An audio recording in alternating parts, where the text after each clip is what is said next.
All right, here we go! Oh my God! Welcome back, everyone, to Lost in the Dark podcast. Crypt crew, welcome back to the crypt. We thank you so much for being here tonight. Tonight we have another unfucking believably special episode. We have Bobby and Ben from WOR back on the show. This one comes with a little, this one's extra special to us because it comes with a little bit of a disclaimer. So we have had them on before, and if anybody that's seeing this right now has been listening to us from the start, first of all, if you have, holy shit, let us know in the comments. Thank you so much. But we do have a few lost episodes that something went wrong and were never recorded or whatever. When we moved to video, we started on Skype. It was easy, it was simple, it worked really well. Everybody else was on Zoom, and all the podcasts that I watch on YouTube of people on Zoom, the quality just didn't seem nearly as good as what we were getting on Skype. So I was just like, fuck, man, the quality seems pretty good. Let's just stick with this. And then we start getting some amazing guests like Keith from Convalescence, and he plugs this in with some other bands, which was insane. Like, what the fuck? Like, it still gives me goosebumps. I still can't believe that. And one of those bands was WOR, WOR. And they were one of the first ones we had on, and we did everything the same way we had done for the previous, like, 20 episodes, where it was just Aaron and I, pretty much, and Keith on Skype, and Victims of the System was on too, I believe, and, yeah, they were on, Aaron, shout out,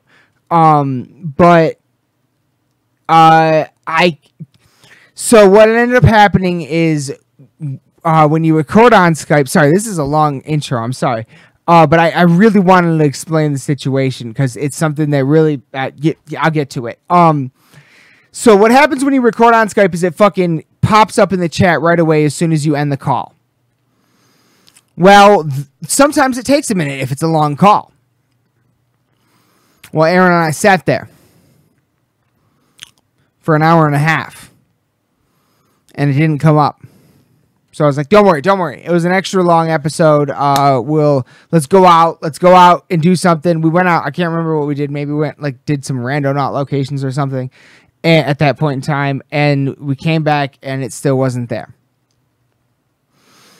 I proceeded to spend the next 48 hours pretty much sleepless, anxiety-ridden, and on the phone and email and every form of communication I could find with Skype customer service trying to find my fucking video. After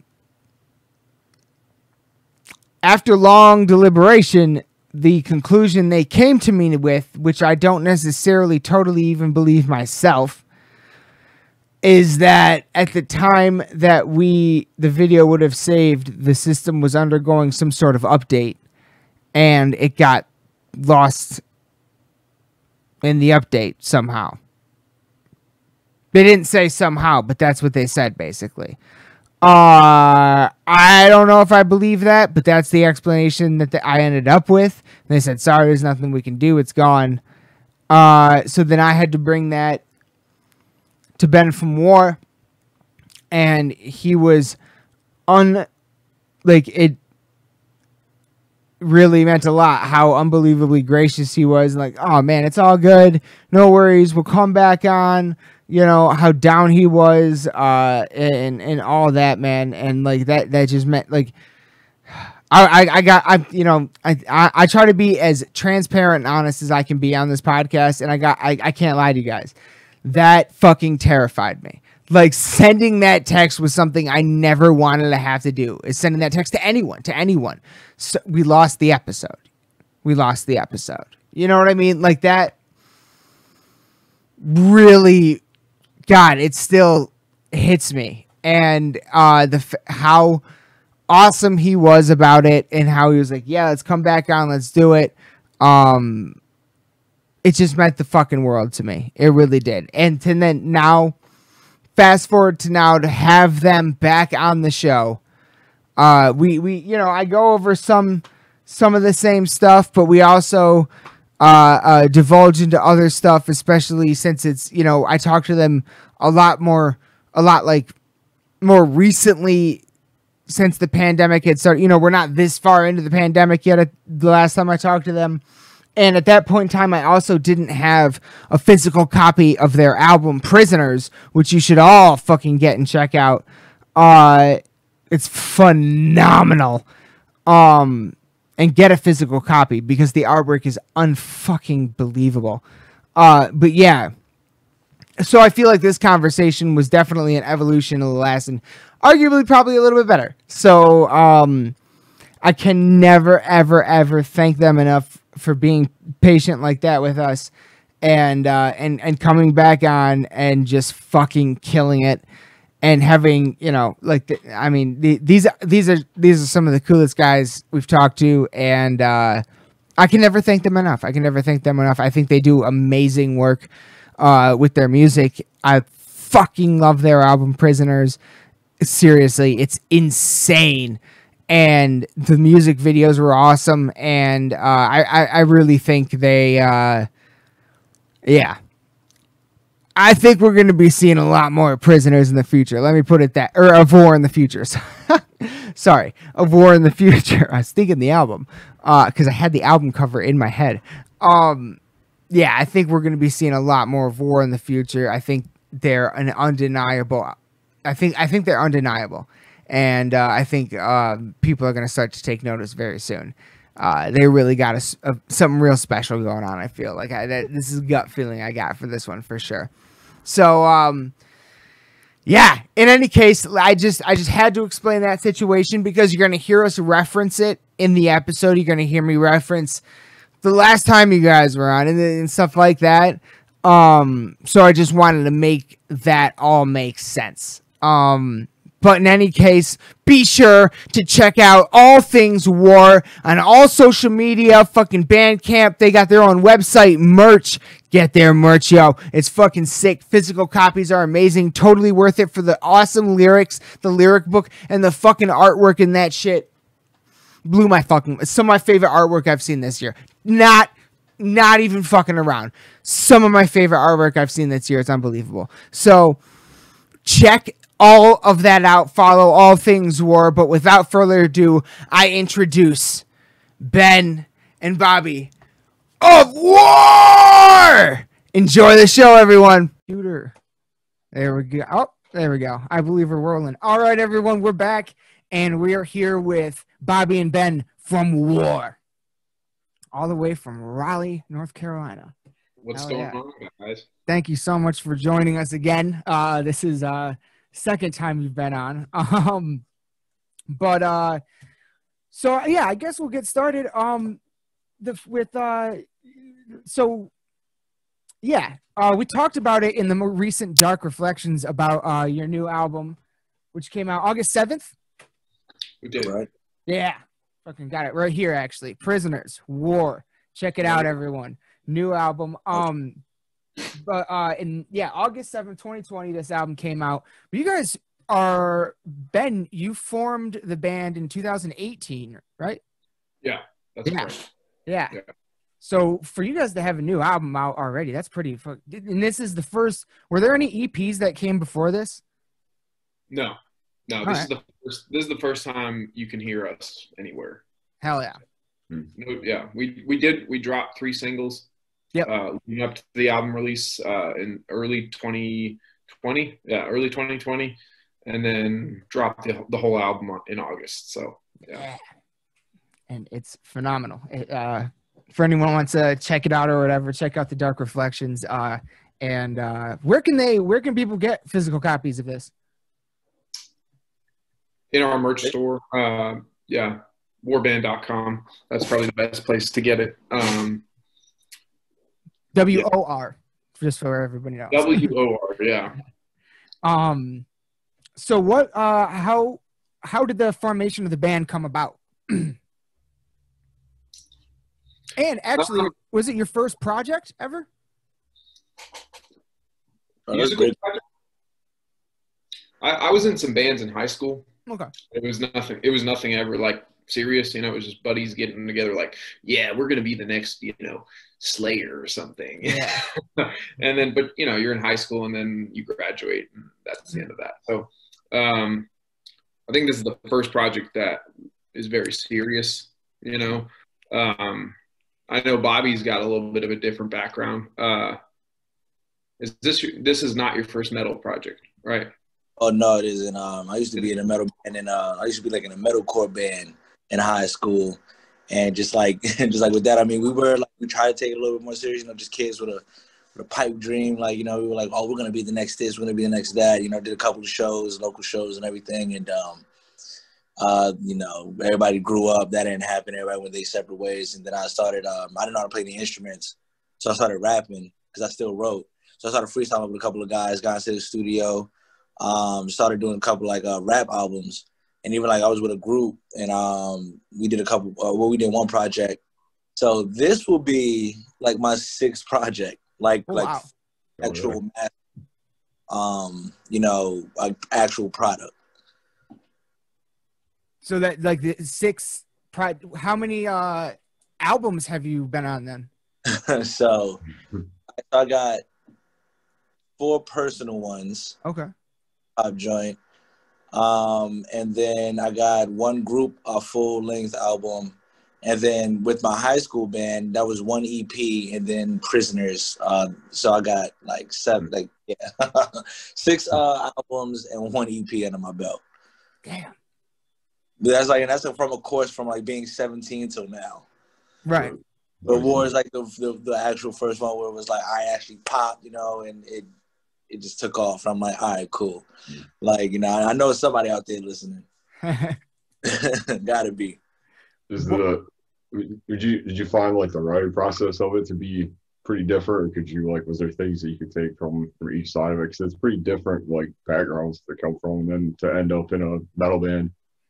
Well, yeah, I mean, it's all. I mean, even though the writing style process is different, it's still somewhat the same layout. A verse, hook, chorus, pre-chorus. Got that little gap in the song. It's all it's a certain type of structure when writing. I mean, when I'm writing hip hop, I mean, right now, even how I'm writing the lyrics with this band, I still have that hip hop mentality where the guys will lay down some tracks, and I'm like, all right, cool. I'll listen to it. But I'll be working on a verse, and I'll go back to all right, go back to that first segment, flow it out, and then see how everything lays out, and if it has a nice groove, nice flows to it, then I'm like, I keep that. If I don't like it, switch up the words. So I still keep that little hip hop writing process even with the metal format. Nice. That's awesome. Yeah, finally getting to read some of the lyrics, man. We had a couple questions for you guys about some stuff in here actually.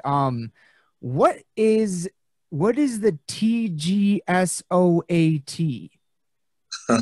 What does that stand for?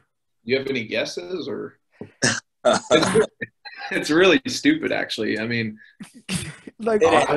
honestly, no. Everything that I could have thought was nah. It's I was kind of looking through the lyrics or whatever, trying to see if there's something in there, but. Nah, so that was so with that song actually has a little story behind it. It was a while ago before some member change ups, and Ben was going back to his motherland, and he was like, all right, when I come back, I want you guys to have a song written. And we were just bullshitting with this one song, what I'm saying? All right, cool. Well, hey, he came back, we ran the song. And, we showed it to him. He was like, all right, cool. And then he was we were thinking about song titles, and we were just, fucking around with it. And this one actually stuck. And we call it TGSOAT, which stands for the greatest song of all time. Oh, yes. Oh, yeah. The greatest. Yeah. It's such an anomaly of a song. There's not really any structure to it, and it's just 1 minute and like 6 seconds or like 10 seconds. And it just like, it kind of like grabs you by surprise. We actually like to, we like to open our shows with it because just, crowd's kind of there. We'll get the intro music rolling, everybody's getting hyped, and then it's just a goddamn knife, and it's like, and then, from there it's, chaos. Yeah. But it's kind of a cool little, it's super straightforward. It's almost like hardcore, I think, right? Like it's not so. Damn near hardcore a little bit. Mm-hmm. I was gonna say that was kind of one that, as we were listening through to it for the Dark Reflections, that was kind of one that stuck out to me because it was like it's the shortest song, but it also just has like this quick in and out kind of like punch things, and then little song, which I was like, all right, cool. We put it on the album. I was like, all right, it's funny because sometimes, you think of like, okay, this might be a filler track. Mm-hmm. Comes at a nice, like that could have been a single. You never know, yeah. It's a straight fucking mosher. Like I can't. I want to see that live so bad. Like the fact that you open with it is sick. It's better live, I think. Hell yeah. I think it's better live. I think it is better live. I think some of that energy that we have live didn't quite get captured on that track in the studio. Okay. It's a little more crazy live, I think, but hell yeah. Hell yeah. Aaron, I know there was are there any? Go ahead. Oh. You there? Yeah. No, I was just gonna say, like, are there any other ones that, like, as you guys are writing them, or like as they, as they like were finished up, and you put them on the album, and then they kind of translated over live? Like, are there ones that kind of like stuck out that you didn't think would? Or yeah, we struggled with Sirens. That was a struggle. Mm-hmm. And it was like, because we wanted that song to pop and like more than anything, and it just wasn't hitting the way that we wanted it to. And, we struggled with that one, but it actually came out really, really great. It actually became like one of my favorite songs on the album. And then I know we had a little bit of a problem with High Wraith, which High Wraith was, that was the track title, and I kept that. I was like, I like it. As like, doing some research on it and everything, we kept that one. But we thought that it was like, Ben said that, he liked it, but I thought it was too repetitive. But a lot of people enjoy that song. And I was like, all right, well. That's definitely like a dark horse track on the album, I think. It's not going to be like the song that people remember, but it's like, oh shit, this I forgot about this song, Yeah. And I kind of have a love-hate relationship with it because I do feel like sometimes it's like, all right, it's like way too long. I think it should have been like half its length, it would have maybe serviced the song better, but like I said in the first interview, we didn't know what we were doing. We still don't. So, still don't know.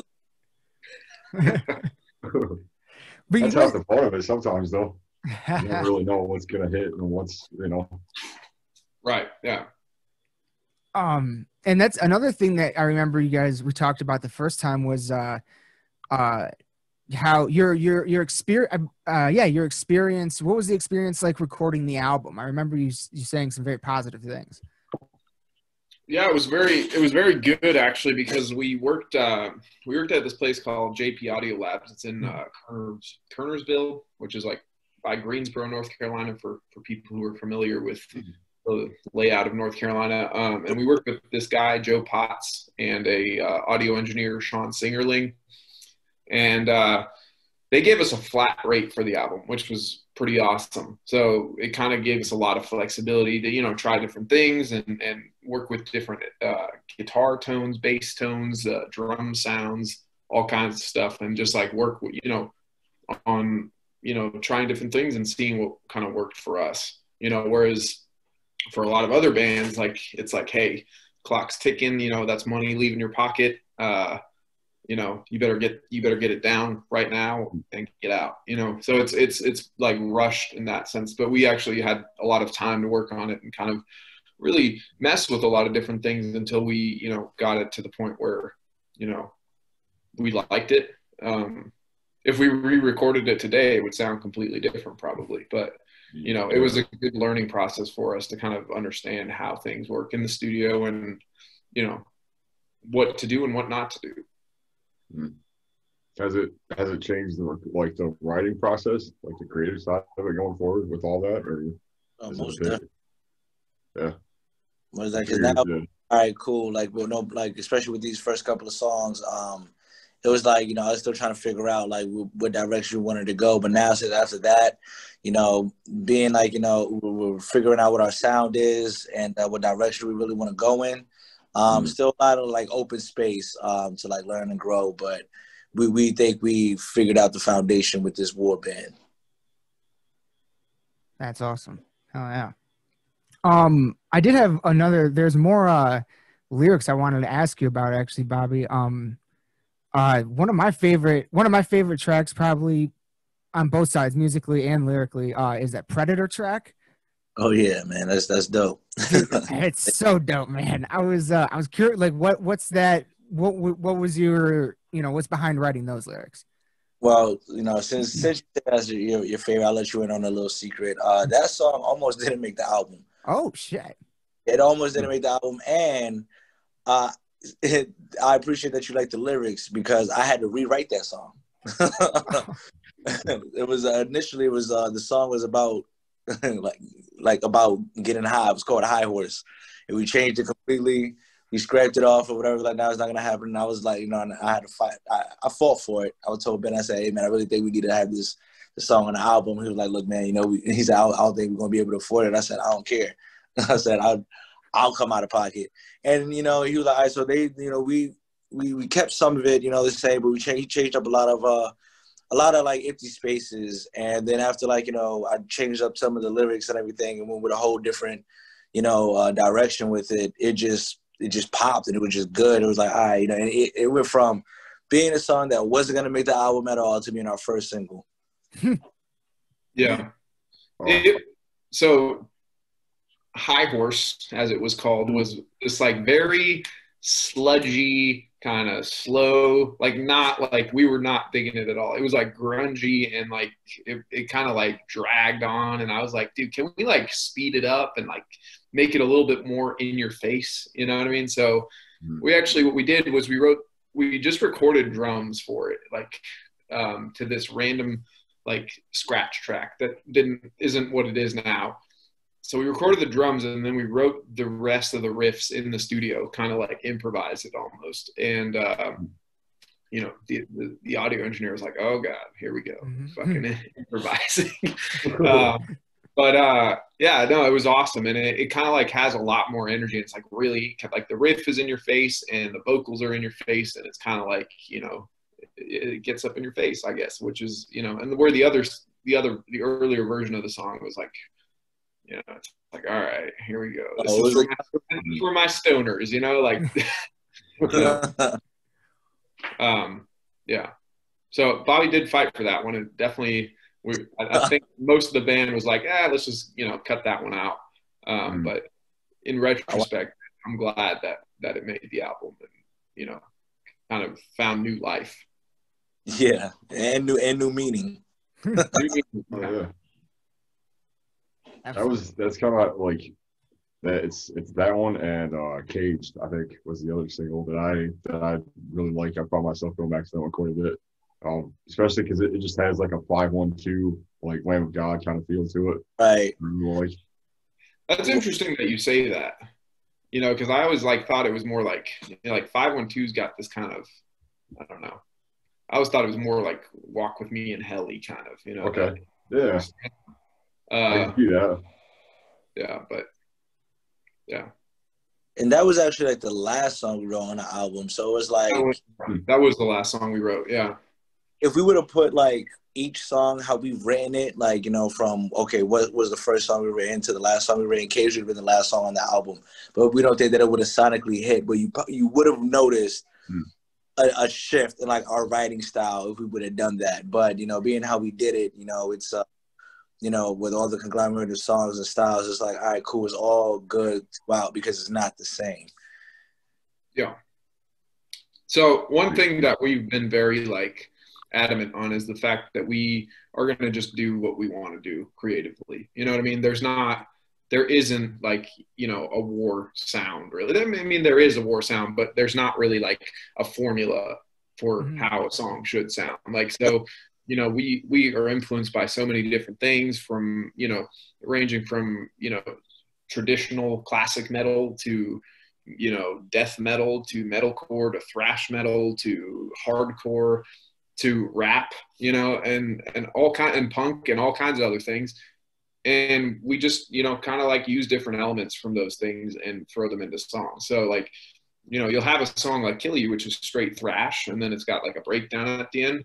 And then you'll have a song, you know, like High Wraith, which is like very, you know, like Gothenburg sound influenced, I think. It's very like Swedish death metal almost, you know what I mean? Like the melodies and stuff like that.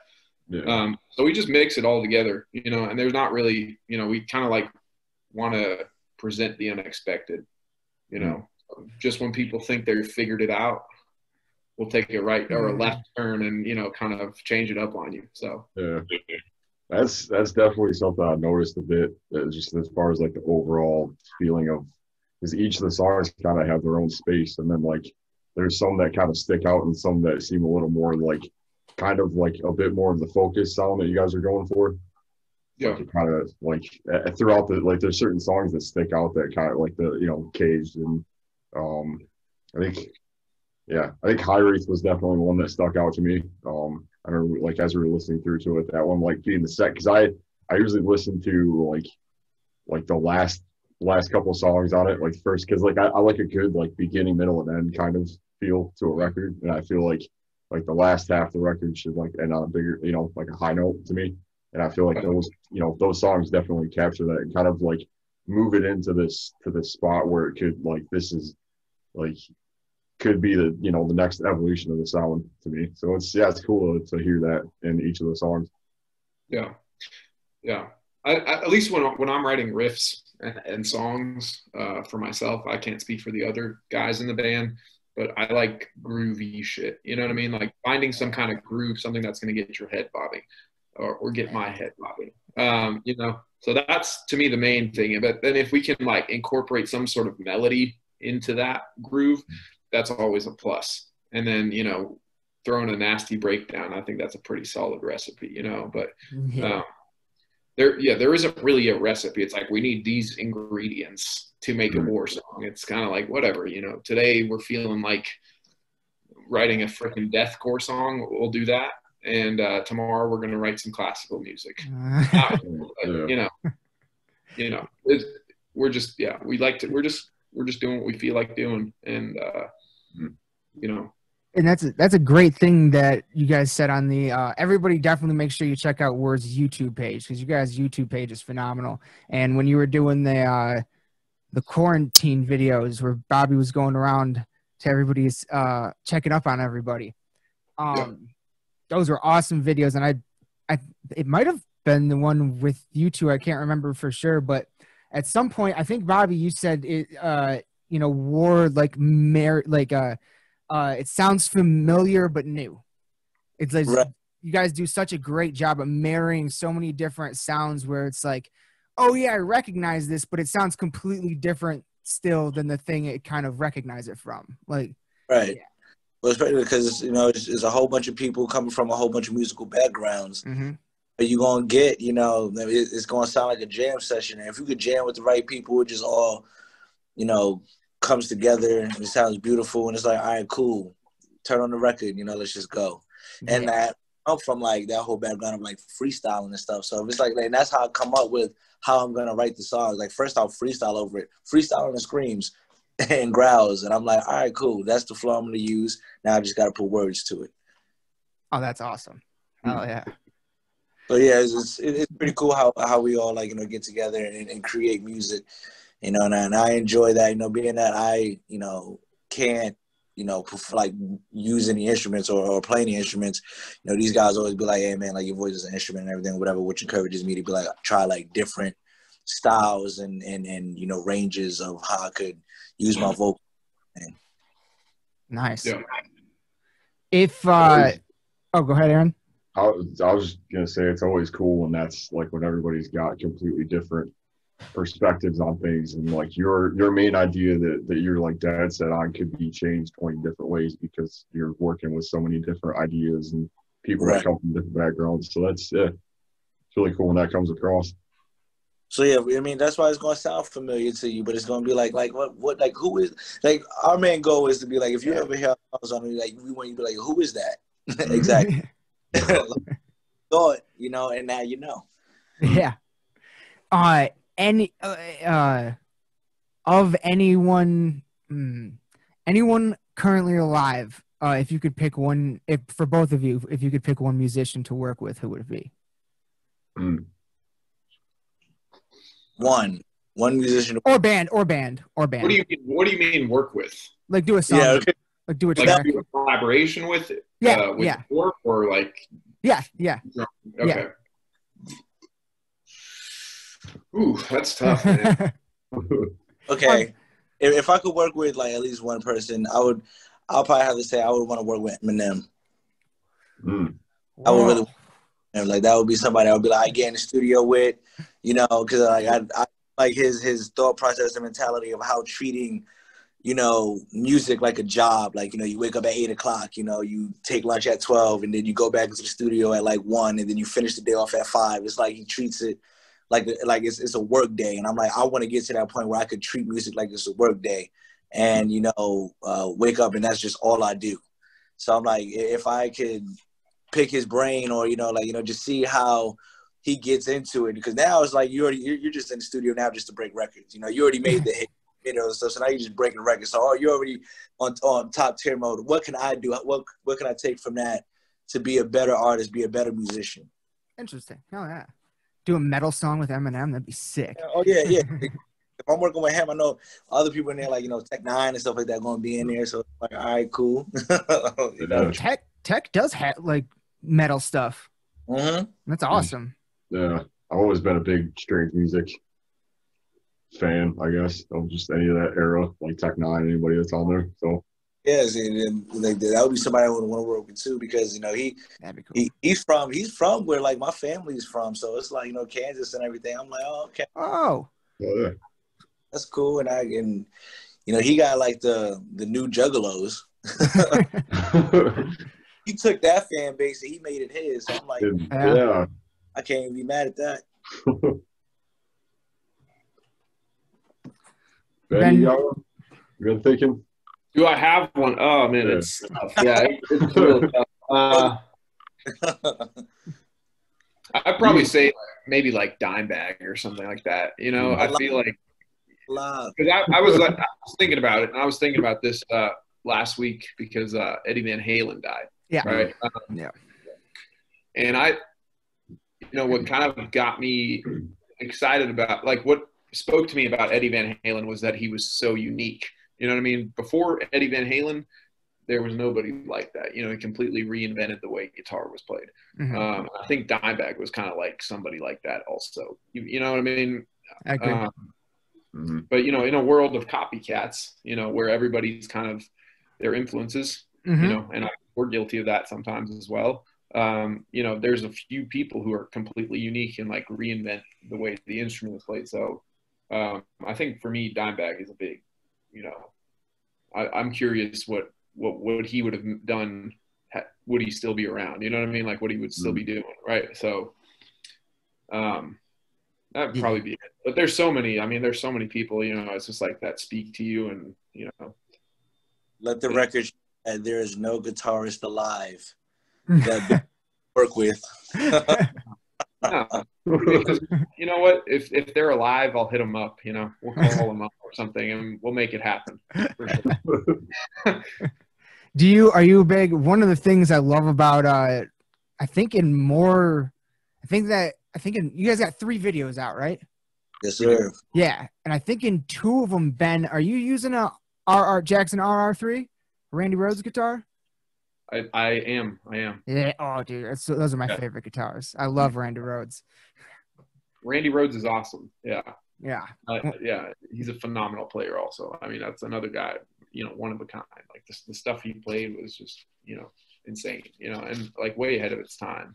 But yeah, I'm a big fan of V's, and I'm a big fan of Randy Yeah. Rhoads, and I'm a big fan of like all that old school stuff, man. You know, like that's kind of where I come from. It's what draws you to, because I'm a big V guy too. I love the fucking that red one you posted the other day, or today maybe even. I saw a picture on, I think, on WOR social media or something, where it was one. I think you have a red V guitar. I do. I have a Yeah. couple of E guitars. Yeah. I can't remember which one it was, but it's sick. What I'll show you. I'll pull it up for Ooh. What kind of what draws you to the V? These are What? so this is a Solar V right here. Oh, okay. And then this one right here is got like kind of a cool blood splatter thing going Yeah. with black. This is also Solar, and these are fantastic guitars. They got these Evertune bridges, so they never go out of tune. Which is pretty awesome. Yeah, I just, dude, I'm a simple guy, but I like those extreme shapes, and you know, it's metal, man. You know, like I mean, so yeah, I'm all about it. You know, yeah. Those new, But the Randy Rhoads one was I think. No, actually, like when I was a kid, I had one of those early Dave Mustaine keys, yeah, and that's kind of like, you know, I played that, and I actually like playing them sitting down because of how the neck kind of goes at this angle, which to me feels a lot more natural than playing like, you know, down here and you're like contorting your wrist in a weird way or something. I don't know. It's just a feel thing. I've gotten used to it, so just a personal preference. Hell yeah. Yeah, I've been really into those new BC Rich Mockingbird, that like crazy, like almost Explorer shape, but more like sharper sides. Yeah. Those are sick, dude. Yeah. Sick. Yeah. I mean, absolutely. What kind of like rig did you use on the album? So as far as guitars go, we used I used like a Les Paul shaped guitar, which is for the recording of it. And it had Fishman Fluence pickups in it, which are like kind of like the next great technology for pickups. And then we had, I think, a Revision F dual rectifier in the studio. And prior to that, I was playing a different amp company, but I started playing the Mesa Boogie dual rectifiers. Actually got endorsed by them recently. So, congratulations. Thank you. Appreciate awesome. it. But those are fantastic amps, and you know, just like I probably won't change my rig for a long time because I'm digging the sounds that I'm getting right now. Are you a pedal guy? You like pedals? I'm a simple guy, so the less I have, the better. I honestly, like, I'm a firm believer, like, you know, growing up as a kid, I got, you know, my first amp was like one of those like Line 6 amps with like 300 amps in it and 5 billion pedals and stuff. And I don't really like that, man, because then I end up, you know, spending more time like messing with my sound and all the things that I could be doing and adjusting different parameters than actually playing the guitar. So for me, it's like, hey, give me a good rhythm channel and, you know, give me a delay for some leads and a clean channel, and I'm set to go. You know, I think with restriction comes creativity. You know, I think so. Like, I feel like if you have all this like stuff at your disposal, you're actually less creative. You know, especially now, just mass amounts of just new plugins and stuff coming out all the time. Like it's endless. It's endless. You know, and you can go down that rabbit hole, but. I mean, and in my opinion, honestly, nothing really ever beats a tube amp. You know, everybody's trying to emulate tube amps and the plugins and all that stuff. And the technology is fantastic, and it's getting a lot better every day. But the real thing, you know, blowing your head off, that's awesome. Yeah. The old school mic'd cab, loud as hell, like. Yeah. I'm all about that. You know, I mean, now they have all these impulse responses and all that stuff. And that's great. You know, like use those things, you know, but, you know, my neighbors love it. when I crank the tube amps at midnight, or 2 a.m. Bobby, do you have any preferences on like microphones or anything like that? No, as long as it works, Yeah. as long as you can capture it and everything. A house mic. I was about to say, Yeah, I'll use the house mic, but it might be broken by the end of the set. Mm-hmm. So this man breaks mics like no other, man. Like I bought like a brand new SM58 for the practice space, and then like a day later, it's like, like the little grill is like flattened and like inverted. I'm like, what the fuck happened to this? And like I'm working. Yeah, you're working. You're working. All right, yeah. Hell yeah. That's I'm working. Hey, what happened to this? I did. I did. I don't know why. The one thing I definitely want to talk to you guys about again is how, like you said earlier, talking about the album, you like to throw. You think it's going one way, then it takes a right hook, and that was, I think, both Aaron and I had a very similar experience on the album when we hit the "Come Out and Play" cover. Mm-hmm. And that's one of the first songs like I ever learned how to play with my cousin when we were, kids trying to start a band and everything. So Offspring has always been, I've always loved them because that's some of the first songs we were trying to learn. And what you guys did with that cover is so fucking awesome. Like it's so fun. It's such a great song. And you got like, there are two ways to do a cover kind of. It's either like the carbon copy where you want to sound exactly the same as the original, or you put your own spin on it. And you guys put your own spin on it. And we wanted to pay homage, and nobody's in the band, like nobody's favorite band is the Offspring in this band. But it was the fact of, it was more like, lyrically and nostalgic. Like, all right, cool. If we play this song, people will know what this song is that we're playing. The audience, like, know your audience a little bit. And it was like, all right, cool. We brought that breakdown and they put our own little spin on it. And it was just, just because of how the lyrics were, 90s type stuff. It was just like, hey, it just seemed to fit. We had a little bet going on where we was going to either keep the song in the set list or not. And we kept it. In the live set list? Yeah. So you do play it live. That's awesome. Hell yeah. Yeah, we said we'll keep it, Mm-hmm. Were there any other cover ideas you had before that one? Or was this like just kind of So I'm a big cover hater. Yeah. Okay. So like I hate doing covers. I'm like, let's write original music. Like, come on, like what are we doing? But the guys finally convinced me. They're like, all right, let's do Come Out and Play. We'll make it real cool. And I was like, all right, like, but like, and then like it's funny because the first time we played it, like the crowd reaction was like fantastic because it was like everybody knows that song. Like I don't care who you are, you hear you got to keep them separated. You know what that is. Like you know what I mean. Like even if you don't know that it's the Offspring, so it's a lot of fun just seeing people kind of like get into that. And know every single word, like before the album came out, like everybody knew all the words to that. And, that was cool. But, we also wanted to do something that wasn't necessarily metal, you know what I mean? Because, that like listening to the original, it's not really a metal song. It's like a punk song. Right. Mm-hmm. So, like if we were to cover like, I don't know, like a Pantera song, like would we even be able to make it better or make it different? You know what I mean? Like, I don't know. Because it's already freaking bad. Like most of that stuff's like badass. Whereas Offspring, it's so like not metal. So, we can kind of put our own stamp on it. So that was the thought process with that. And then lyrically, it also just fits in with the other lyrical themes on the album. So, so there's not a lot of hope for any covers on any future covers then.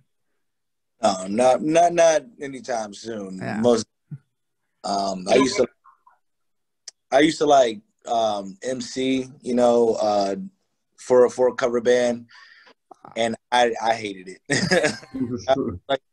it was fun at some point, you know what I'm saying? Like just to, you know, keep the, you know, the stage presence alive and all that stuff or whatever. But then after a while, I'm just like, yo, man, I am not doing none of my originals. And I think my originals pop way more than I'm doing these covers. Mm-hmm. Yeah. Oh, yeah, I second with Ben on that. We're not going to really be doing any covers anytime soon. All I can say is just expect the unexpected. Ah. You never know. You Say never this know. tonight, and then something else comes up, and you're like, maybe. I got an idea, guys. Yeah.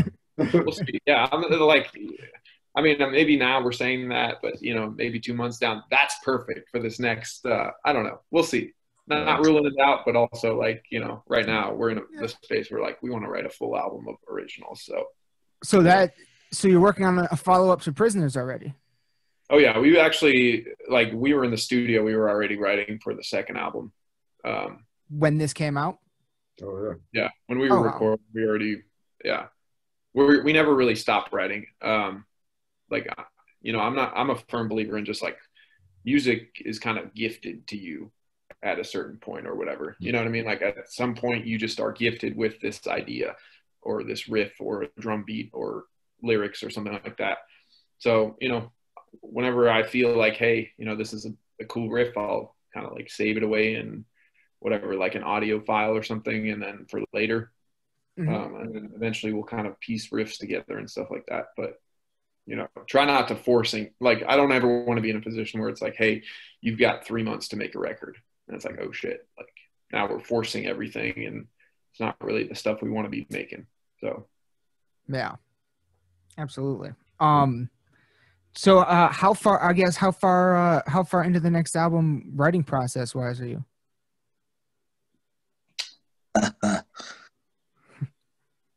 If you don't mind saying, you don't have to say if you don't want. We've written about, as Ben said before, like, you know, we don't know what we're doing, and it's like you know, we have, and this is a funny thing with music, we have a nice amount of like songs that we can put on the second album, but it's like we don't know, especially with our writing process and experiences to come, if that's even gonna like make it. You know what I'm saying? Like we could write, like right now we probably have like about, you know, maybe I would do like, you know, 5 to 8 songs or whatever, but then we could write 10 more, and then all those songs that we just ran probably wouldn't even make it. So it's like, all right, you know, but you know, that's what I would do, kind of sort of, you want to kind of, you know, you don't want to just be desperate and just put anything on your album. You want to be able to pick and choose, okay, what sonically sounds good or what fits for this album. We don't even know if we have a theme or anything. Yeah. Oh, there you go. So right now, like we can't even tell you a percentage, but what we can tell you is that we have a lot of work that we've been putting into this next one, and I'm excited personally, like just to write to it. I mean, we probably got like, you know, only 2-3 songs written like completely, without even getting it demoed out or anything, where we try to like play it out at some of our shows, and we got some good feedback to it, but there's still like some kinks that we got to work out. Yeah. We've also always kind of been, I mean, so when we started the band, we played shows for a good year and a half before we even thought about going to the studio. So we almost like test drive the material live. So if you come to a WOR show, you might hear like a random song that you've never heard before. Because for us, the main thing is we're a live band. You know, like at the end of the day, like if we had to pick one thing to do, it would be playing live shows. You know, I think that's where we excel, and I think that's what we enjoy doing the most. So we try to kind of like capture live energy in the studio. So if we're playing a song live, you know, at a certain tempo, and then we're kind of like, oh, it's kind of really dragging or something, we'll go change it, you know, and bump up the speed and maybe change some of the riffs to fit that, you know, what we're trying to do live better. So we always experiment, and, you know, we'll demo stuff out, or I'll demo stuff out, and then, you know, we kind of nitpick it, and by the end of it, it's a completely different song, you know, but that's kind of the process. And, you know, our songs don't get written for really quickly. I think it's a longer process of like, you know, here's a demo. Okay, cool. Sounds cool. Let's go. Everybody like adds their part to it. You know, then let's try it out live. okay, we don't like this. Let's go back and change this. And, okay, actually we're going to scratch this whole structure and rebuild it, in a different way. And now let's try this. And then it's like, okay, now this sounds better. All right, cool. One song's done. So it's a really long, like, kind of tedious. It is. How do you, at what point do you decide, like, I guess, like, it's like that's your style, like that's what this next release is going for? Is it like, do you try to, like, be conscious of it and try to, like like this is kind of what we were on with the last record, we want to do more of this, or kind of switch it up? Like, at what point do you decide, like, like the direction that, as far as like what you're writing is gonna stick? Or, I mean, I don't know. I think that, that's kind of an independent question, really, but yeah, this is just my personal opinion, is that we never really want to do that too much, because as soon as you start putting like directions on yourself, you think about yourself being in a room, right? And as soon as you have a direction that you want to do and like a style, those walls kind of start closing in on you. You know what I mean? And you start to be like, okay, now this is what we can pick and choose from. You know what I mean? Like, we can do this style and we can write, the same song. Right. Which that's, we don't want to put ourselves in a box. You know, like, pretty much, like, because then you have that only sound, and then it's like, all right, cool. And then you become too predictable and it becomes all expected. There's still some curveballs and some things that, we still need to wow the audience, and, we're still figuring out ways to do so.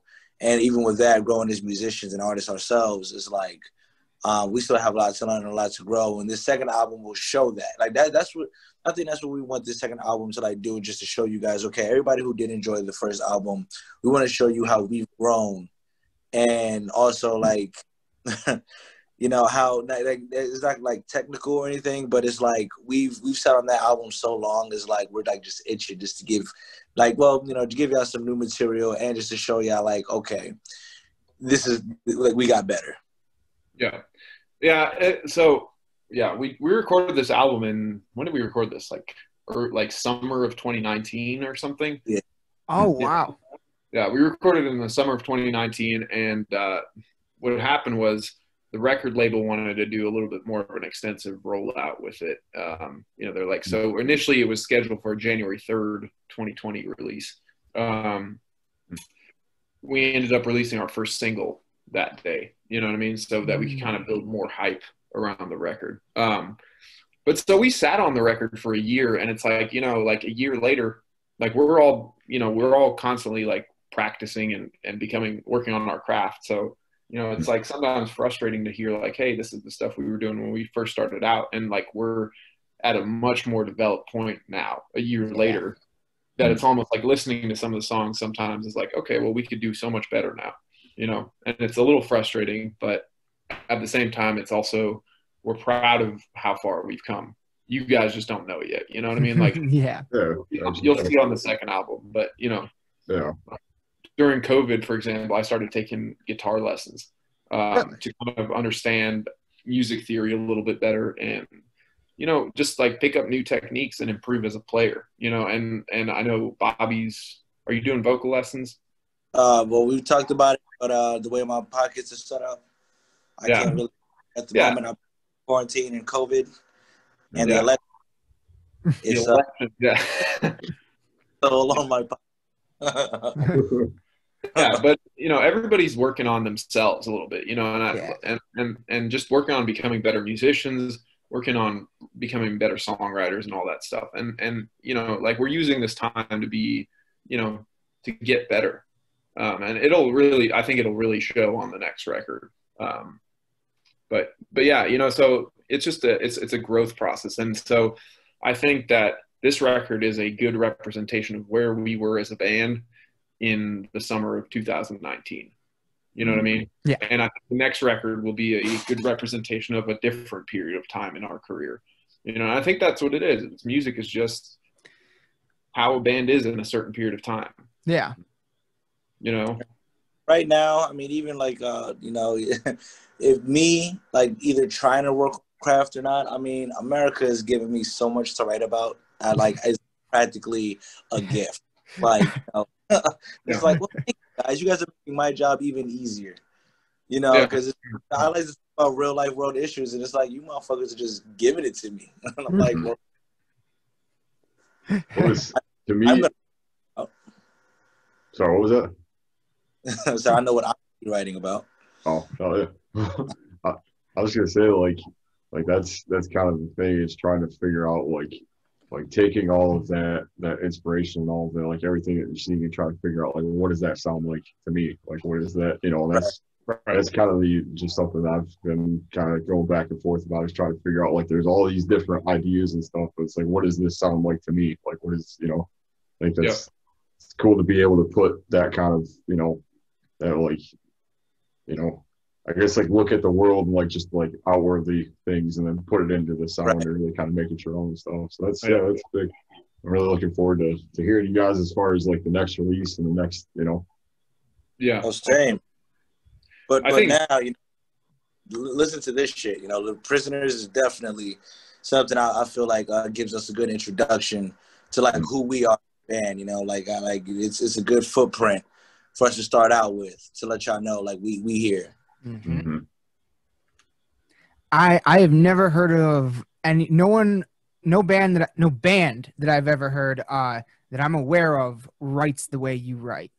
That is fascinating to me, that you try it out in front of a live audience. That's almost like comedy. That's how comedians write stand-up bits and stuff. Yeah. I've never heard, like, usually bands want to keep their stuff under lock and key until it gets released, and then they play it live. You know what I mean? We do to some degree, you know, like, but it's just like there's such an evolution with the songs that they'll, you know, what you hear live the first time maybe may not be what you hear, you know. Right. Yeah. Because you're testing out the different beats and learning what needs tweaking and stuff. And that is so fascinating to me. I think that's fucking awesome. That kind of really does help. That does definitely help give it a lot more of a live feel. Like, there's no question. And also, you know, we're just starting out, you know, also. So it's like, and that's why we did come out and play, because it's like, we're a new band, you know, before people even were able to listen to us. You know, only a handful of people saw us before, so they were familiar with what we did. But then we performed in front of a whole bunch of new people. So we also come out and play because it was familiar. Yeah. You know, and, you know, they don't know who this new band is. Okay, well, all these songs are good, but okay, that song I actually know. And then if you play a new song, all our shit is new to you anyway, so you won't know. You know, it's like, but you jammed out to it, and you danced, you moshed, and you know, threw your heart out to this song, just like all the rest of them. It makes the cut. Right. No, and if not, you are the weakest link. Goodbye. That's good. That's the test. So how has writing been? Like, has the process changed at all, considering the fact that you guys can't play live, or have some of the songs? Because have you been able to play some of those songs live before the lockdown? The ones that you're thinking about for the next one. So we did an album, or like almost like I guess a release party, or a release on January 3rd when we dropped our first single. It was like an album celebration show or something like that, you know, whatever you want to call it. Mm-hmm. And we played the album in its entirety, and we played. I want to say we played 2 songs that aren't on the album, and tested them out live for the first time, you know. So I'm sure there's some video out there of that stuff, but yeah, it's, you know, that's just how we do it. And like, we don't have to play it live in front of an audience. We can play it live in the practice space as a band, you know, and kind of test drive it there. That's the same thing, you know. So we've been practicing recently. Like, for a while we had a little dead period there at the beginning of COVID. We were like, you know, stay home, but now we've kind of started to like ramp things up again, you know, and kind of try to work on tightening up and getting our live sound a little bit tighter, and also working on new material also, you know. So that's awesome. Have you guys considered doing any kind of like stream event or anything? We've talked about it, and we thought that it probably isn't a good idea right now for us.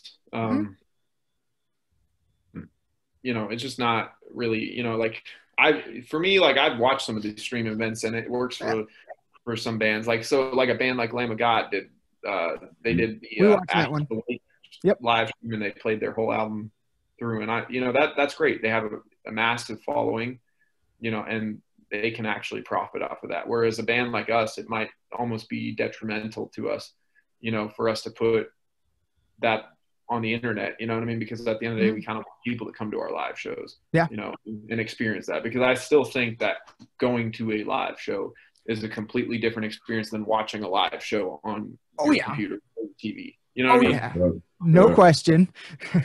So, I mean, it's just, they got the finances and everything to do that. Like everybody who's doing the live stream stuff, I mean, they got the finances and everything to give that to you, and with the production value and everything, I mean, and still give you a good show performance, you know, everything through, you know, on social media. Whereas like us, we'll have to come out of pocket with that one. And, you know, we would rather, you know, put that into, you know, get this album off, like, you know, going a certain route of like promotion and stuff like that.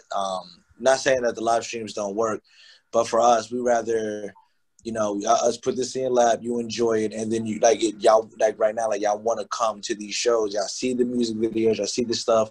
It's still some type of hype there. If we perform on live streams, then it kind of, I would think it would take away that value from us. Fair enough. No, I totally get that. I totally get that. And yeah, there's no question. I can't wait to see you guys live. Holy shit. Like you guys haven't played up here in Michigan yet, have you? Not yet. We were supposed to. We had a whole US and Canada tour. I can't tell you with who, but fair enough. Yeah, we would have been in there like late July. We would have like it would have been something that would have been said and done, you know. Crazy. We don't know how this is going to turn out, but you know, we still got a couple of dates set up where we're still planning on tours and stuff. We're just waiting for this. As soon as they give us the green light, trust me, gentlemen, we're gone. We are gone. We've started booking for late 2021. Okay. So like almost like the fall of next year. You know, just to kind of have some stuff there in case, you know, things do open up again. But at the same time, we've had all these tours booked and they've been pushed, you know, once, some of them even twice, you know, 3 times. And it's like, all right, well, why would we even book stuff? We're so backed up with all these tours that we're supposed to, you know, do. So, you know, it's frustrating, but what can we do? You control what you can control. And I guess that's sitting at home playing guitar by yourself. I mean, it sounds like you guys are making a lot of really great moves though, like with the guitar lessons and like the you know, practicing and everything like that, working on new material, like that's where you're dedicating your energy right now, and that's going to really, I think, pay off and be very valuable. You know, absolutely. I mean, so when I was playing football, one of the big things like they always preached is like, you know, we can't, like the coaches would tell us, we can't really see what you're doing on the weekends, but it's what you do when no one's watching that is going to make a difference when everybody's watching on, you know, on game day or whatever. Absolutely. So I think that's kind of like the thing we're doing right now is like, we're in the shadows. We're not really doing much on social media. We're not releasing anything new, but when things do kind of get back to normal, you better fucking buckle up, you know. Get ready. Get ready. That was something that I kind of had to switch gears a little bit with when the whole stay-at-home thing happened. Was like it wasn't like you couldn't practice in a traditional sense. Like there wasn't any shows or anything like that. And so like I kind of had to like pull back a bit and kind of be like, all right, well, there's things that I should probably focus on, like you know, just getting better and stuff. Kind of like what you were saying. Like there's just what other chance are you gonna have to like improve and to focus on things that you wouldn't otherwise be able to? And so, right, in a way, it's a blessing. You know, in the sense that it's given you this like endless amount of time to improve yourself. You know, and some people are going to take it and just waste it. And it'll show after this. And some people will really like harness it, you know, and take advantage of it. You know what I mean? Like, and come out and be like, wow, this guy really like, you know, improved like so much. And, you know, you're ready to roll now. You know what I mean? Yeah. Whereas other people will be in the exact same spot they were in when the quarantine started, you know, so. Have the restrictions lifted at all down there in North Carolina? Yeah, it's like back and forth. Exactly, back and forth. do here. You know, it's It's like half in, half out. You know what I mean? Like the gyms have opened up again, but you know everything else. You know, I think that's what's frustrating also to see is that everything has kind of gone back to normal except for live music and entertainment, right? Yeah. You know, you're like, so how? You know, I mean, the bars are open. You know, like yeah. So, but we're music. Yeah. Yeah. Go to a goddamn salon. I can have somebody in my face. Yeah. And I mean that's I mean up here that's another part of the problem too is it's like you said half in half out like they did I think on like October 9th or something they said that movie theaters and music venues can reopen but only at like 25% capacity. So all the music venues are like we can't fucking survive. We can't open under that. Yeah. You're going to lose money paying all your employees to just open for like 10 people or whatever. Right. Yeah. Especially the metal especially the metal venues at 25%. That's for some of them that's 25 to 50 people and that's it. Like, you know. Right. And nobody's going to be able to survive off of that, man. I mean, that means you have to pick and choose the patrons who they want to come in, charge them a fucking surplus fee just to get into the building, and then upcharge them drinks. It's crazy. Yep. It's going to drive ticket prices through the roof with that kind of stuff, which is not good. It has been interesting seeing like the places that have tried to make a push at doing shows and stuff, and it's all pretty interesting. Like, and then they get doing so, you know, it's like they get, you know, then they're looking at fines and stuff like that. It's just like, shit. At this point, those type of people don't even care about losing business, because they have that passion of like, you know, that's what they opened their business for. Now you tell them that I can't do it, I get it, but like, you know, you done shut out a whole entire community, and you know, you want people just to sit there and just wait for it to be over, and they're getting like antsy and like building up an anticipation. People are ready to make a move, and that's why these cases are spiking, because I feel like, you know, the regulations were just so sloppy and unorganized, and now the shit is just, now we're headed towards chaos.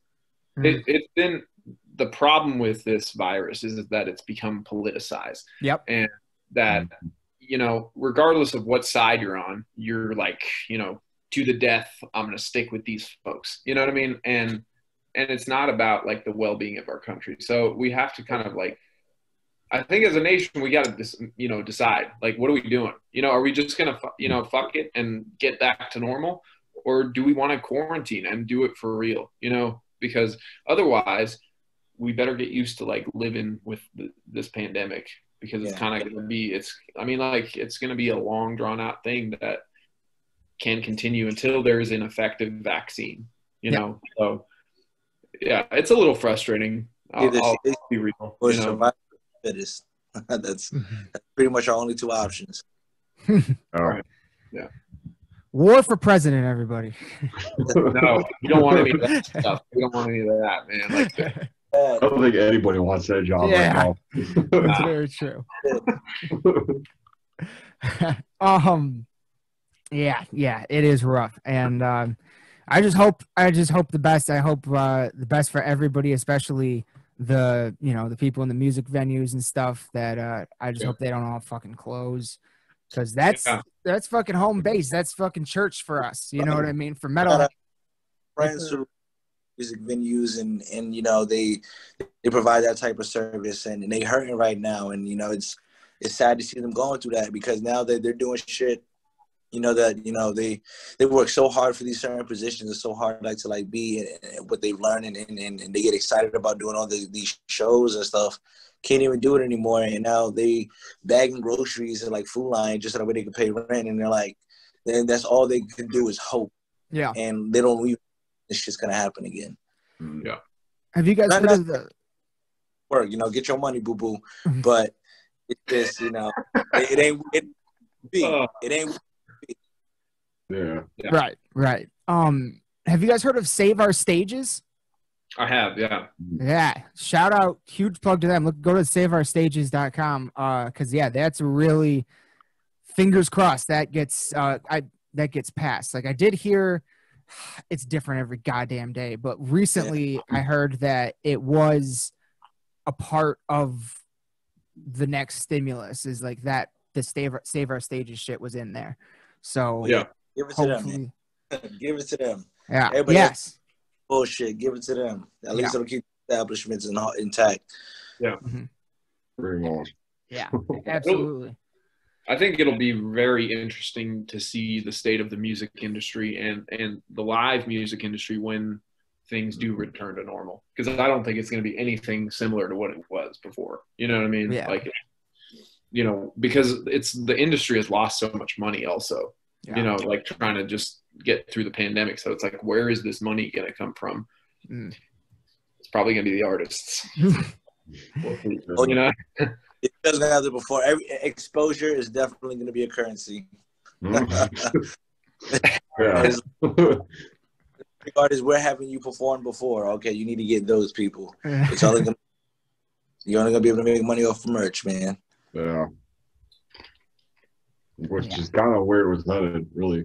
Once they like just before all this happened, it's kind of because like I don't know with all the stuff because we try to follow like the Ticketmaster and the Live Nation stuff that's been happening and all the you know, just the robbing people and the scalping and stuff and like it's just I don't know we just feel like we really need a new system of like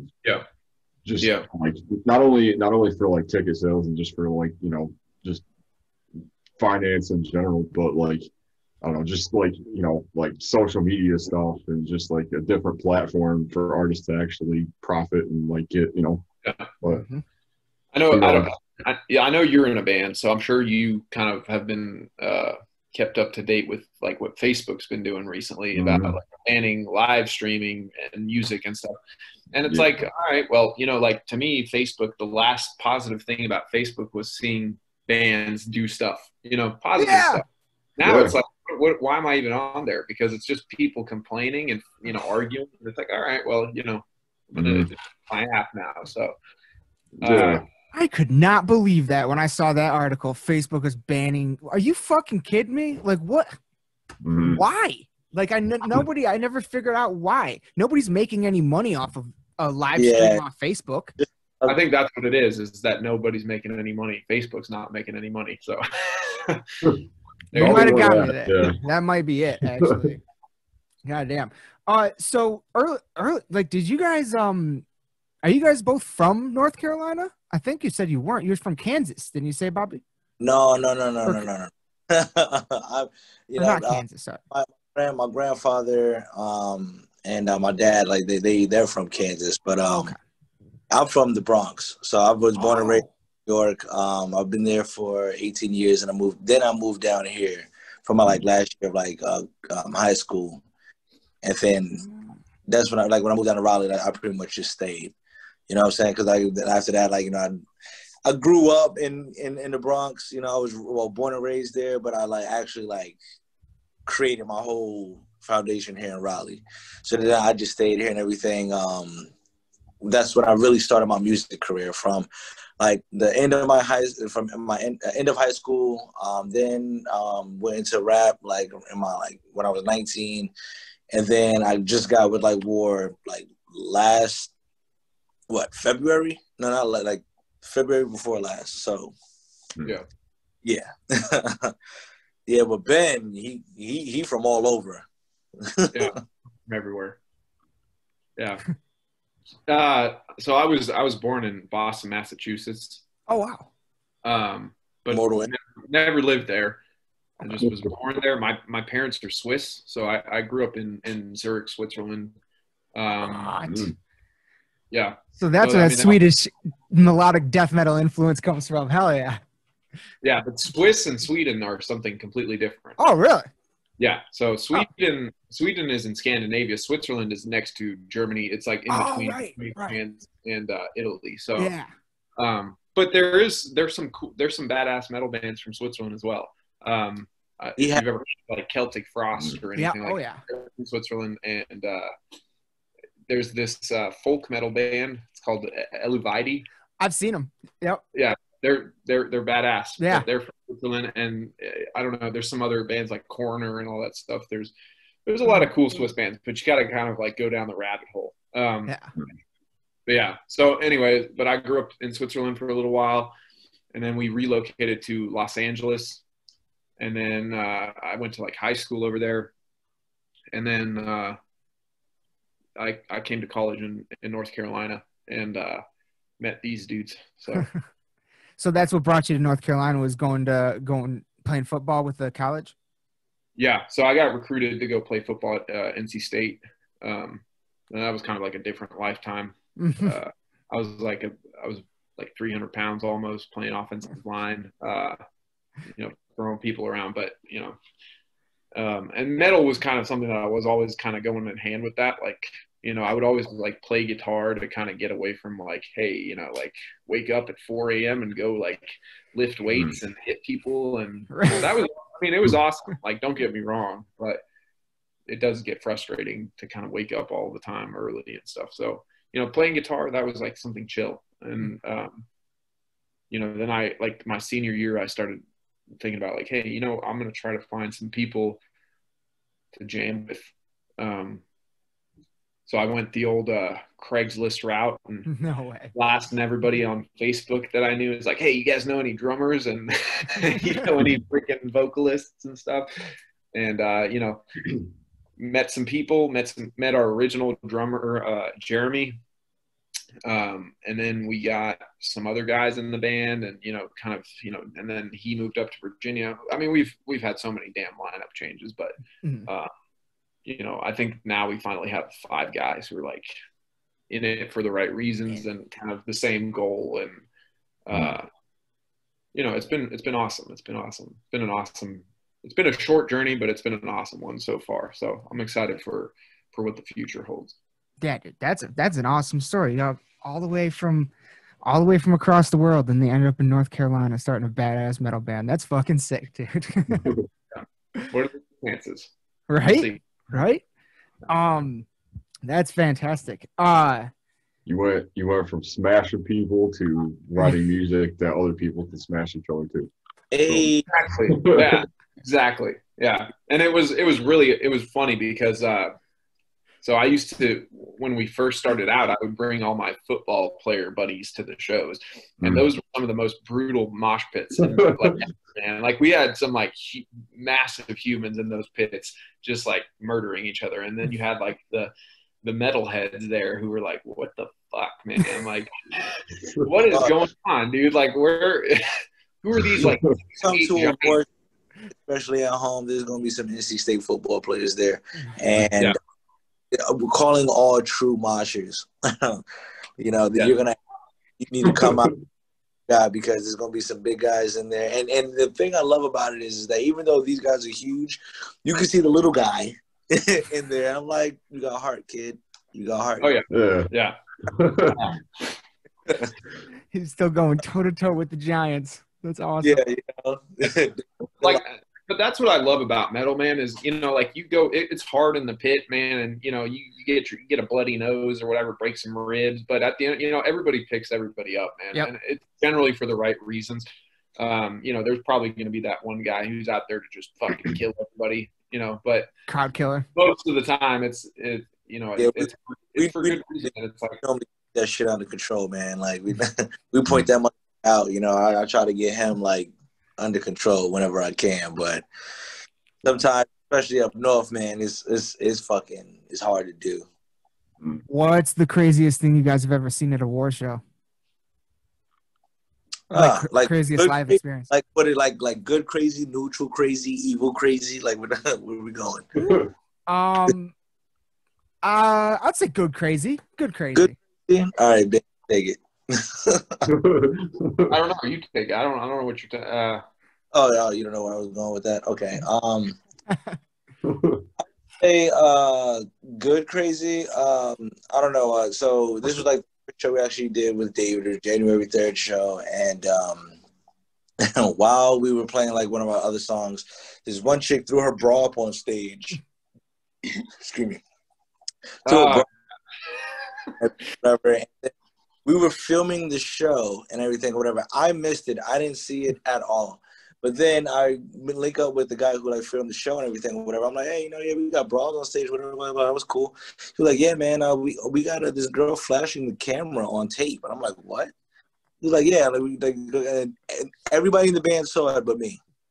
So I was like, well, so we got titties, and they were like, yeah, titties, and I'm like, oh, shit, where the fuck was I?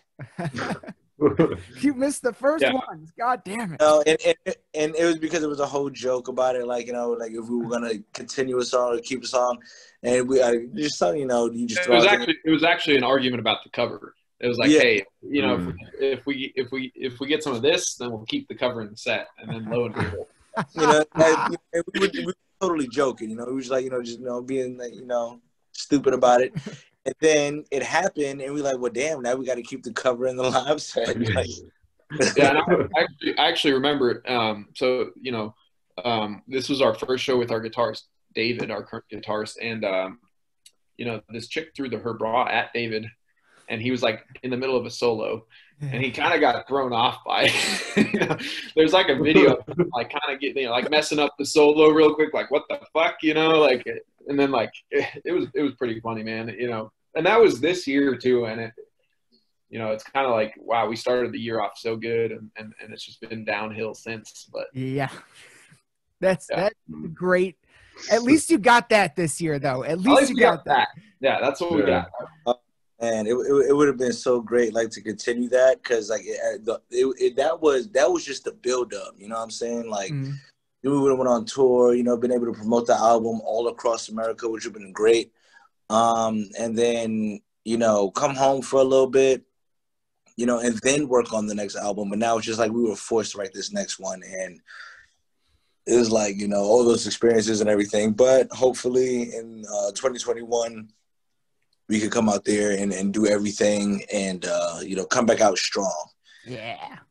It was like, damn, man. I mean, we were ready. We were like ready. It was like it's like if you had a gun in your hand or whatever, you about to shoot it and it just came out bang with the joke thing. It's like that's not a thing.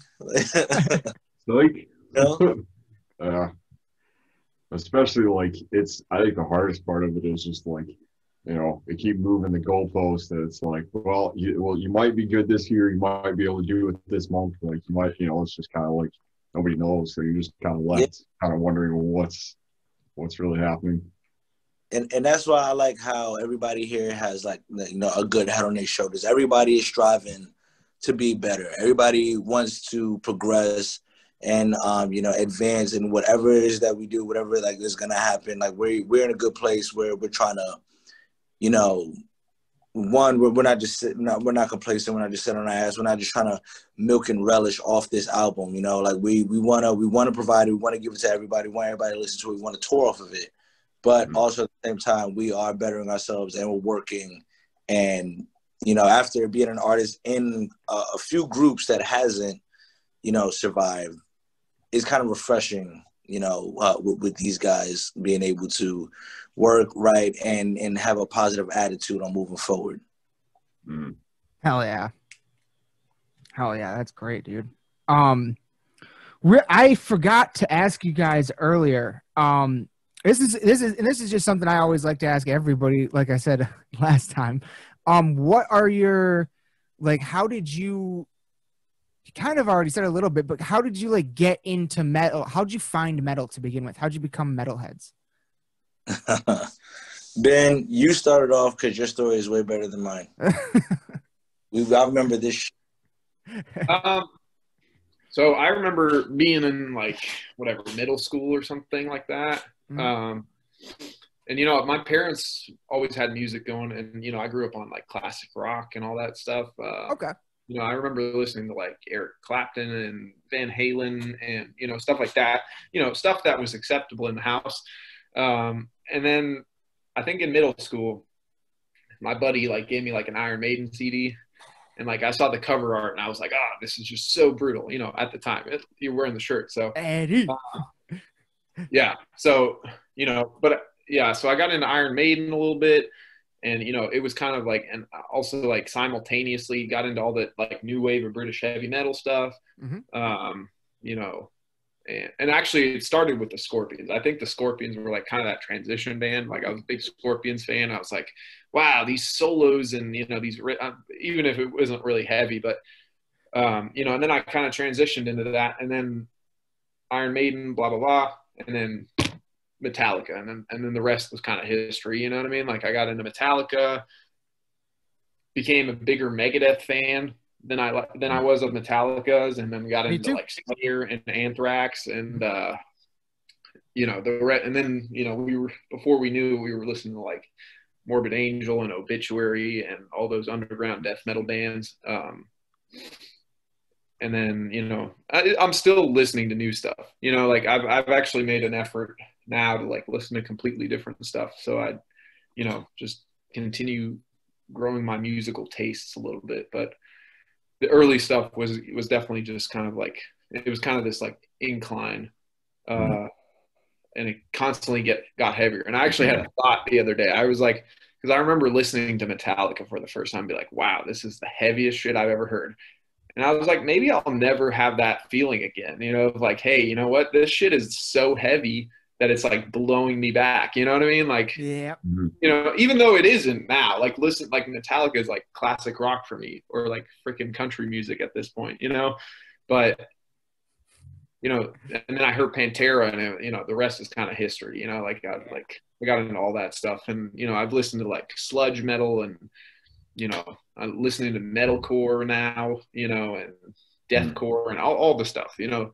I think I like all the aspects of metal, and I kind of wish sometimes that metal was more unified, you know, as opposed to being, you know, deathcore, thrash, metalcore, and, you know, we're all gonna, like, you know, the deathcore kids only go to the deathcore shows, the metalcore kids only go to the metalcore shows.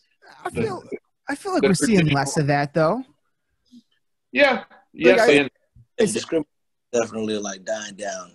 Yeah, like especially with you know, with I mean, like much like you guys, with any new band coming out, the band members grew up on all of it. You know what I mean? So like a lot of new bands are like, yeah, there's a lot of, I feel like we're getting to a point where there's less infighting, and there should be. It's something we say on the show all the time, is we use those genre titles that you just listed as adjectives, as a way to describe a particular sound, not a way to lock anybody in a box or you know, put limits on it. You know what I mean? It's just, you know. But it went from being that to being something negative. You know what I mean? Right.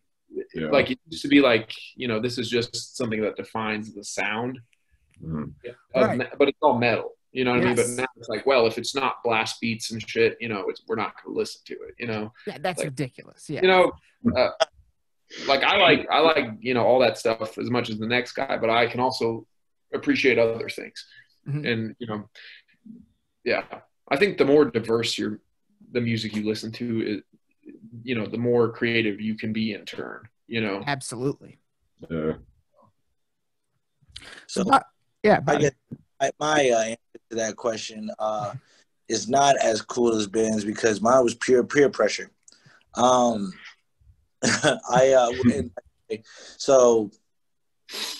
being in the Bronx, you know, like my first day, like year of high school, I was always that like weird kid. You know, I was like what you would call it, that punk ass hardcore teen kid. You know what I'm saying? So like, you know, skinny jeans, the emo swish, all that bullshit. You know what I'm saying? Like, you know, riding, like, you know, I never did any tricks on a fucking skateboard, but I always rode one.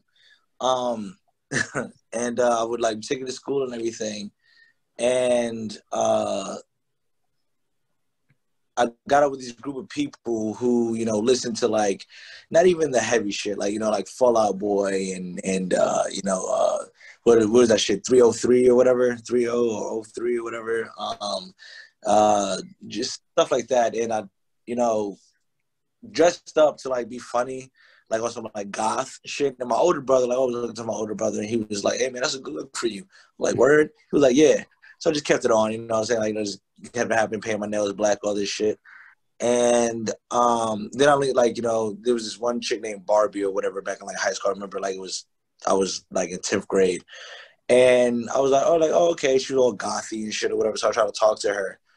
and she like blew me off several times. And then I got wind of a show that she was going to. So I went to the show, linked up with these guys, and they were like, "Oh, so what you listen to?"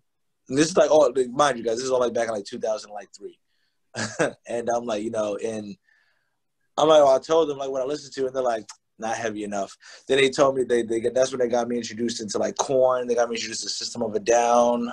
They got me like into like a lot of these like hardcore like heavy bands and stuff like that. I started listening to it.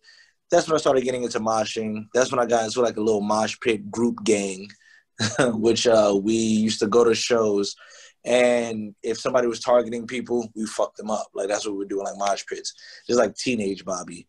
And then when I moved down here, and I told people, where can I go to shows and everything, and then like people started asking me what do I listen to, and I told them, they were like, not heavy enough.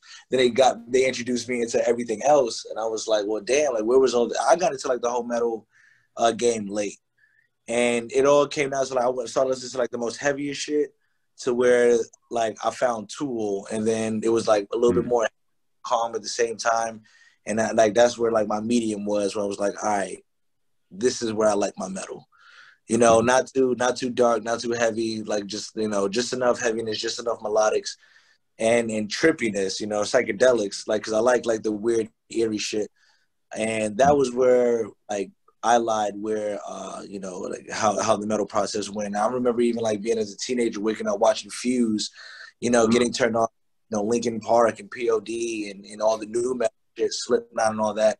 And then even all the other shit like Under Oath and Norma Jean, like it was just a whole new cycle for me, like listening to this music because, being from the Bronx, I was raised up off of like R&B, soul, hip hop, jazz and shit. So this was like a whole new environment. So the longer, like the more I dug into that, the heavier the sound. So it's still finding out new bands. Like even as a metal vocalist, like it's just like, oh, cool. Like if I want to be, not even like, one of the best, but at least like, part of the greats, I need to know the history of this. So I find out all these different bands and everything. And I found out about Pantera really late. And I was like, well, shit, like, this is kind of what we're writing is like everybody say we sound like Lamb of God and everything, whatever. But I think that Pantera is like the direction that we kind of, I'm like, we sound kind of like them, even though I haven't heard Pantera like until probably like 6 years ago. Wow. Yeah, exactly. So it's like, my metal background doesn't go that far back, or the roots don't go that far back, but just even the way that the writing process is, and even like how hip-hop, lyricism, vocalists, songwriters, all that shit is the same. It's not really that much different. If you have a topic, if you have a subject to write about, you want to get a message across, you have to write it a certain way in order for the people to receive it. So, it all speaks to me a certain way. Even, country is not my strong suit, but even some country songs, I'll be like, you know what? That motherfucker felt that shit. I heard it. Like and that's what I want to do with my art music here is like whenever I put pen to paper, whenever I go in the studio, whenever I'm on stage, when I'm doing the shit, whatever I'm saying, you feel it. Yeah. It's that heavy like right there. You just hit it. Like emotion, like intensity and emotion, like rawness. Like that's what attracts me to metal in a lot of ways, but it also attracts me to the stuff I like that isn't metal. Like you just said it perfectly. If I feel like they felt it, I feel it, and it hits me harder, no matter what it is. It could be anything. Yeah, absolutely. I always feel like I can gravitate more towards that stuff that's a little more like close to the chest to me. Like, I mean, don't get me wrong, there's always that side that's going to enjoy like the more like graphic, like visceral kind of feeling stuff. But then there's also like, I feel like I get more just out of like the personal stuff. And it's funny to me that you said that like you were coming across people that were like, no, that's not heavy enough or whatever. Because sometimes like I tend to think back about like the first time I heard Iowa, let's say from Slipknot, like that I wish I could go back and like hear that for the first time all over again. And like sometimes like I don't know, it's just kind of they're like I'll like start showing people stuff. Like I don't know, we've like BJ and I have definitely had like full on conversation like stuff. It's like this is old school, but like I don't know, like it's new to me or it's new to somebody else, but it's old school or whatever. Like maybe it's not heavy enough, or maybe like I don't know. So like just that whole I don't know. It's just cool that like just how much your influences and like your ears kind of changed to like get used to stuff and Oh what yeah. used to be so heavy is like now it's like like what about this? Like check this out kind of thing. But there's still I don't know. It's just interesting. So Yeah. Absolutely. That's yeah. Well, shit. I actually hold on. Oh yeah, that's what I was about to say. So you guys both just said you're getting into, and I've been doing the same actually during this pandemic, finding new stuff, just kind of trying to broaden the horizons, stuff you're listening to. Right.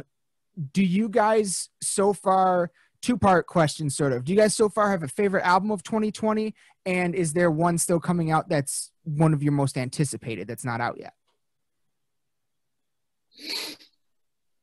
Huh. Well, I have been listening to like a lot of new stuff, which is crazy because I've been listening to a lot of new hip hop. Because a lot of new like hip hop artists like dropped like a lot of new stuff. You know what I'm saying? Like Things just dropped his album. Reasons just dropped his.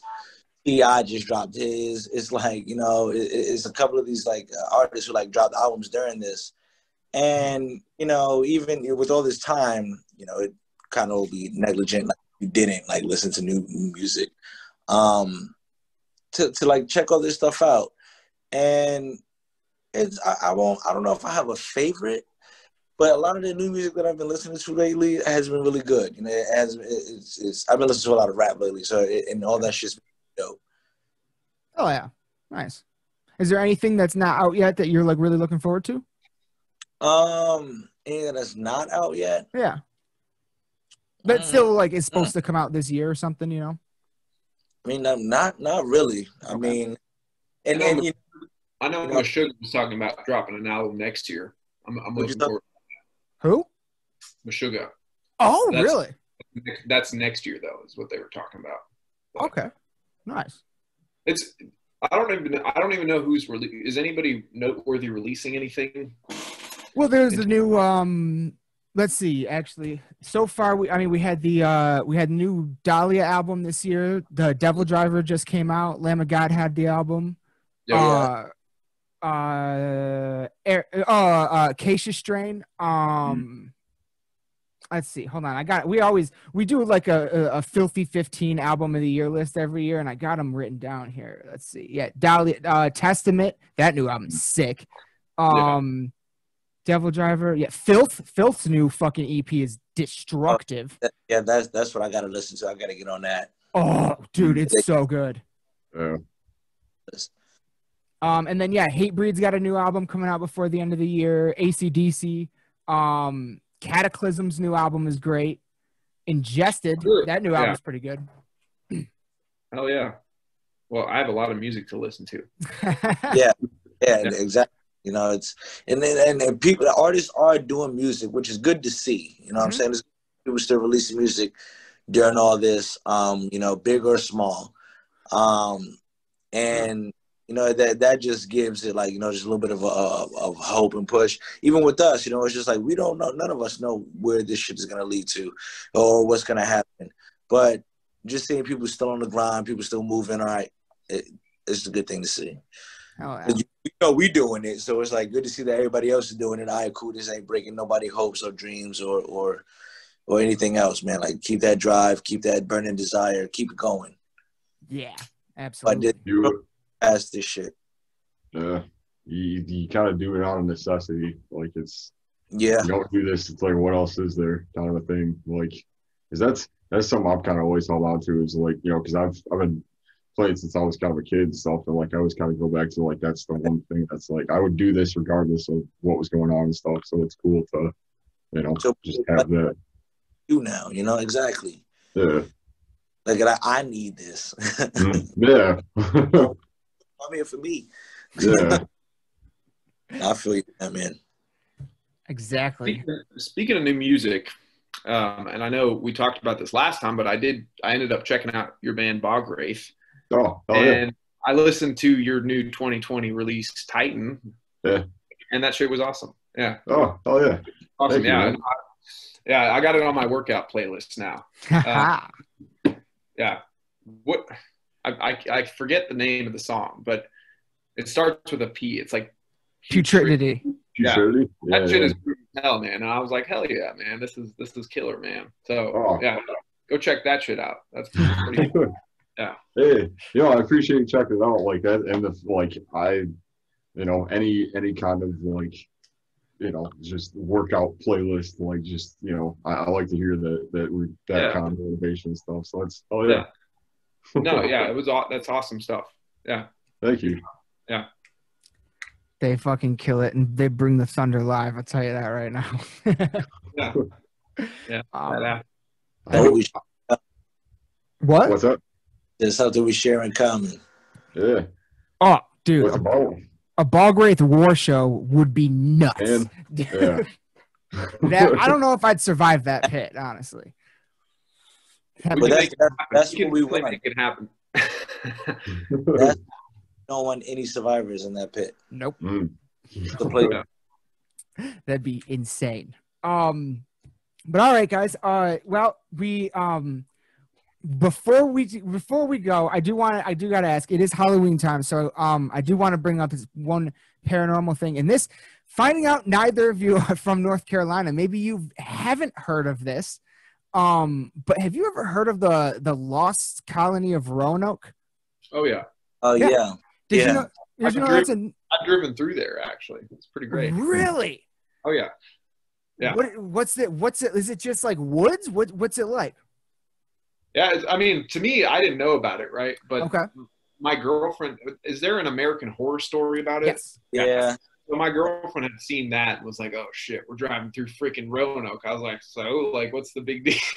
It's like another town, but come to find out, there was all this this whole backstory with that. But yeah, typical me, just driving through some apparently scary ass place and just like, what?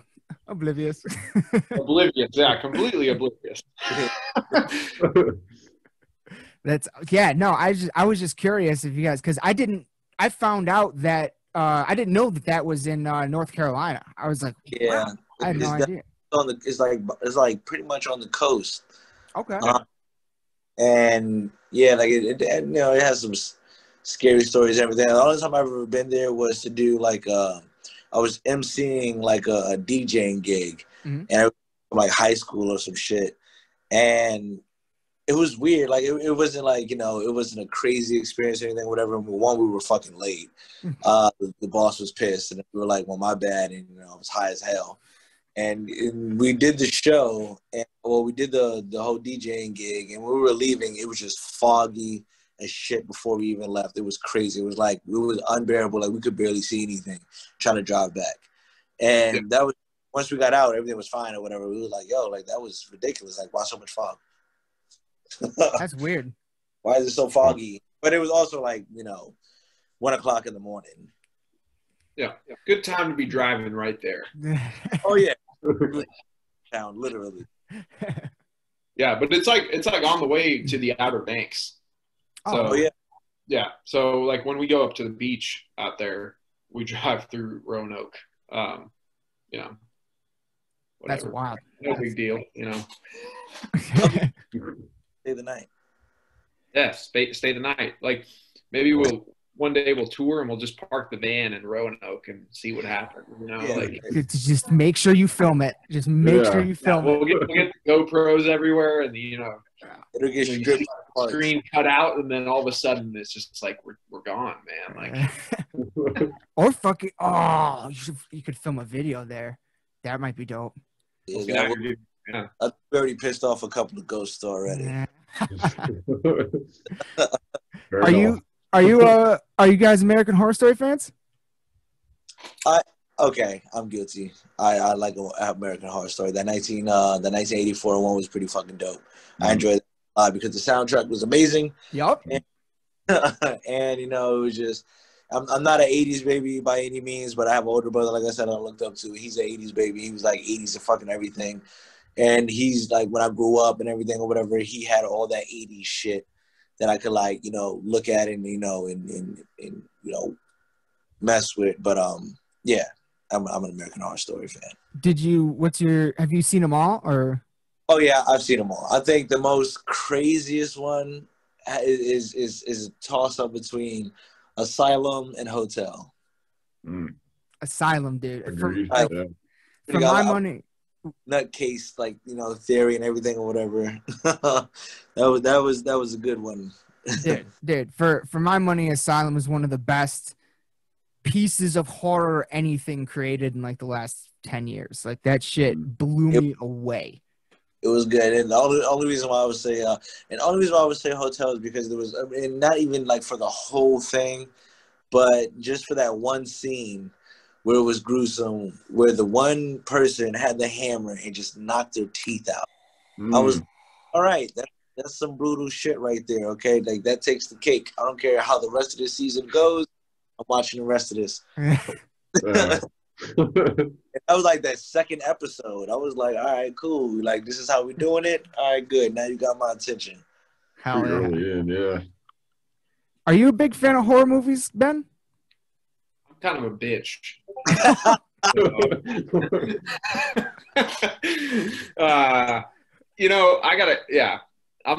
a bit of a pussy when it comes to that, but I do enjoy some horror movies. I'm getting into it. You know what I mean? Like, I'm more of a comic when it comes to that, but I like to laugh my ass off, but I'm getting into it. My girlfriend's forcing me to watch that shit, so it's all good. we turn the lights off and, get some candles going. Set the mood. Set the mood, And then she's like, yeah, you take the dog out. I'm like, oh, great. We have this like forest right by my house, and it's like, oh. Yeah, I'll go take the dog out and get my head cut off like the guy in the movie we were just watching. Yeah, right. Well, this could be a happy medium for you then. Check out the movie Hell Baby. It's on Amazon Prime for free. It's a horror comedy. Rob Corddry, Keegan-Michael Key's in it. You'll probably recognize pretty much everyone in the movie, but it's fucking like you will cry laughing. It is hysterically funny, dude. It's unbelievably funny. So I don't know. This isn't really a horror movie, but we watched 3 from Hell last weekend. Rob Zombie movie. Yeah. Love Rob Zombie. I'm just like, I'm very impressed, man. For someone to be so good at so many things, you know what I mean? To have like a whole career in music and take it to the level he's taken it to. Rob Zombie headlines the summer festivals when he plays there. Right. And also to have like blockbuster movies coming out every freaking year. It's like, I'm very impressed, Yeah. But, I don't know. That's not really a horror movie. That was more kind of like I don't know what you would call that, but a thriller, like a murder movie almost. Thriller, gory. I tend to have a hard time describing like Devil's Rejects and like those kind of style movies because they're not really like. I mean, they're horror movies, but they're more like just brutal, like. Yeah, it's more like just straight like fucking like let's see how gory we can get, I haven't seen 3 from Hell yet. I've been wanting to check that out. Yeah, it's it was entertaining. It was entertaining. You're into that kind of stuff, but. There's a lot of his movies I still need to see. I loved Halloween though. His remake of Halloween I thought was excellent. Like I like that also. Yeah. Yeah. Very good. Yeah. Are you a big Adam Sandler guy? I've watched a lot of Adam Sandler movies. Hell yeah. No, he's one of my favorite. But his new Halloween movie on Netflix was actually surprisingly good. Like I laughed pretty hard during that movie. Yeah. I haven't seen that one yet. It's pretty good. It's worth it. It's worth it. I think it's his best for Netflix movie yet, personally. But okay, because like there's a lot, like he's got everybody's in it. Like even here's a good one for you. So you've seen Happy Gilmore? Yes. Do you remember the character that Ben Stiller played in Happy Gilmore? It's been a long time, but no, it's fine. No, usually when I ask people that, nobody remembers. It's he was the like the orderly that was taking care of his grandma when she was in the home, and he's like, "You're in my world now, Grandma." Like he's the caretaker guy. Yeah, he was the dick, and he like comes back and plays that role again in the new in Hubie Halloween and stuff. It's pretty funny. That's funny. That's awesome. Yeah. Yeah. Bobby. I'm gonna step away for a second. Okay, go ahead. Bobby, do you have a favorite like horror movie or genre or anything like that? Yeah, the supernatural stuff, man. Like the whole demonic possession thing. Like that's like that is my number one. Like honestly, to be real with you, man, I can't. If I ever see that bitch's face, man, like I gotta like watch a cartoon or like do something else like for like a couple of hours to get that image on my face because I won't be able to go to sleep. And then here's why. Shout out to my mom. I remember like I wanted to stay up one time and they were my mom and like my uncle and like, you know, a couple of other people, like the adults, like I was like probably like 7. They were watching a movie and they were like, go to bed. I'm thirsty. Go to bed. I'm hungry. Go to bed. I got to use the bathroom. I use the bathroom. All right, I'm out of the bathroom. Go to bed. I just want a hug. You know, like just like not trying to go to bed. They're watching The Exorcist. This was just about the time of when the bitch was super possessed and the priests were there trying to fix it and she turned her head all the way around and she brought it back and her eyes started getting big. Like after getting the hug from my mom or whatever, I looked at the TV. I saw all of that.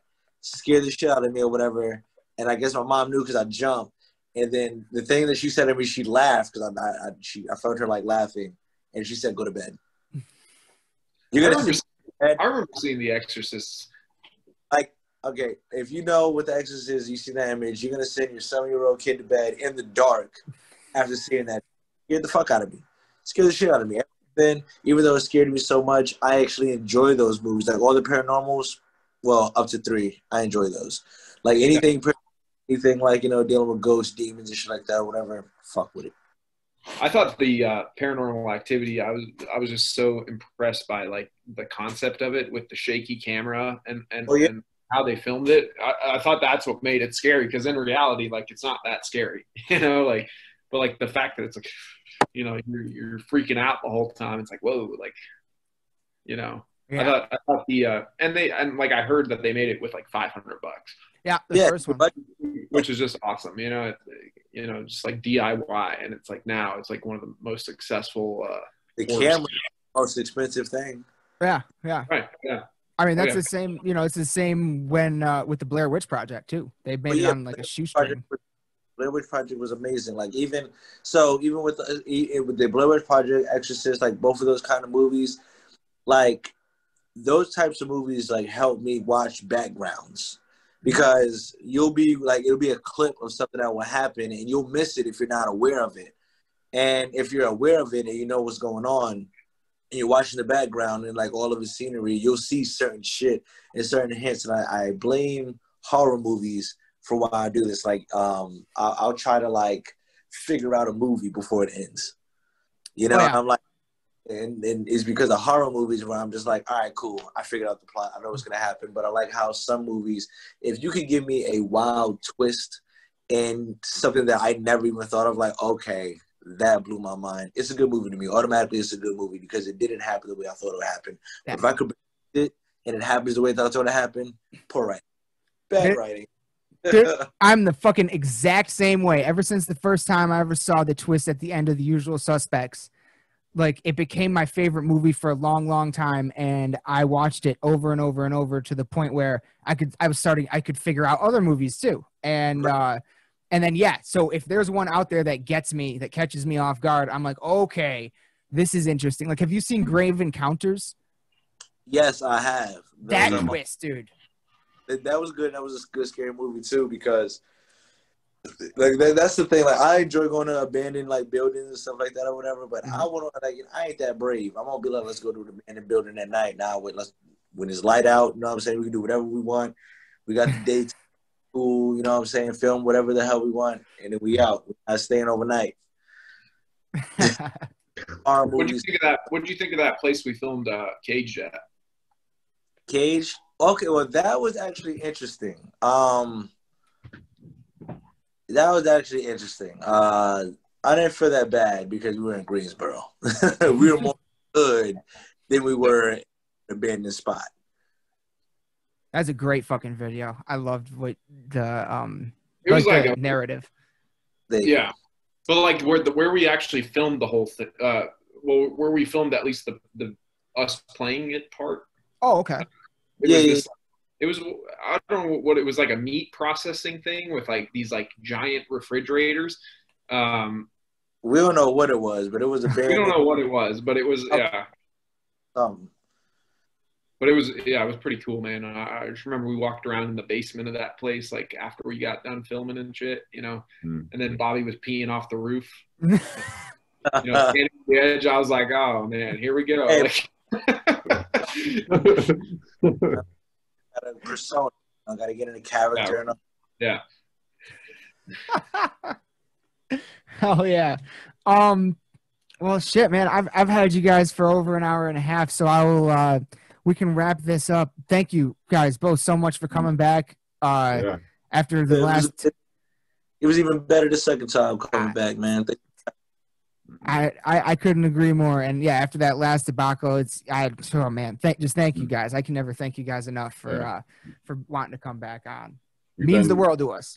Yeah, we've been talking about it for a while. We were like, man, like we just did the review of the album and stuff, and really into it since we talked to you guys, and just really wanted to have a chance to get you guys on again. And so that was awesome. It was awesome to see that too. Like, you know, you know, you kind of get like isolated, and then to like have some people you know, like look at your music and you know, like it is kind of like, okay, you know what, I needed to hear that this week, you know, kind of get me going.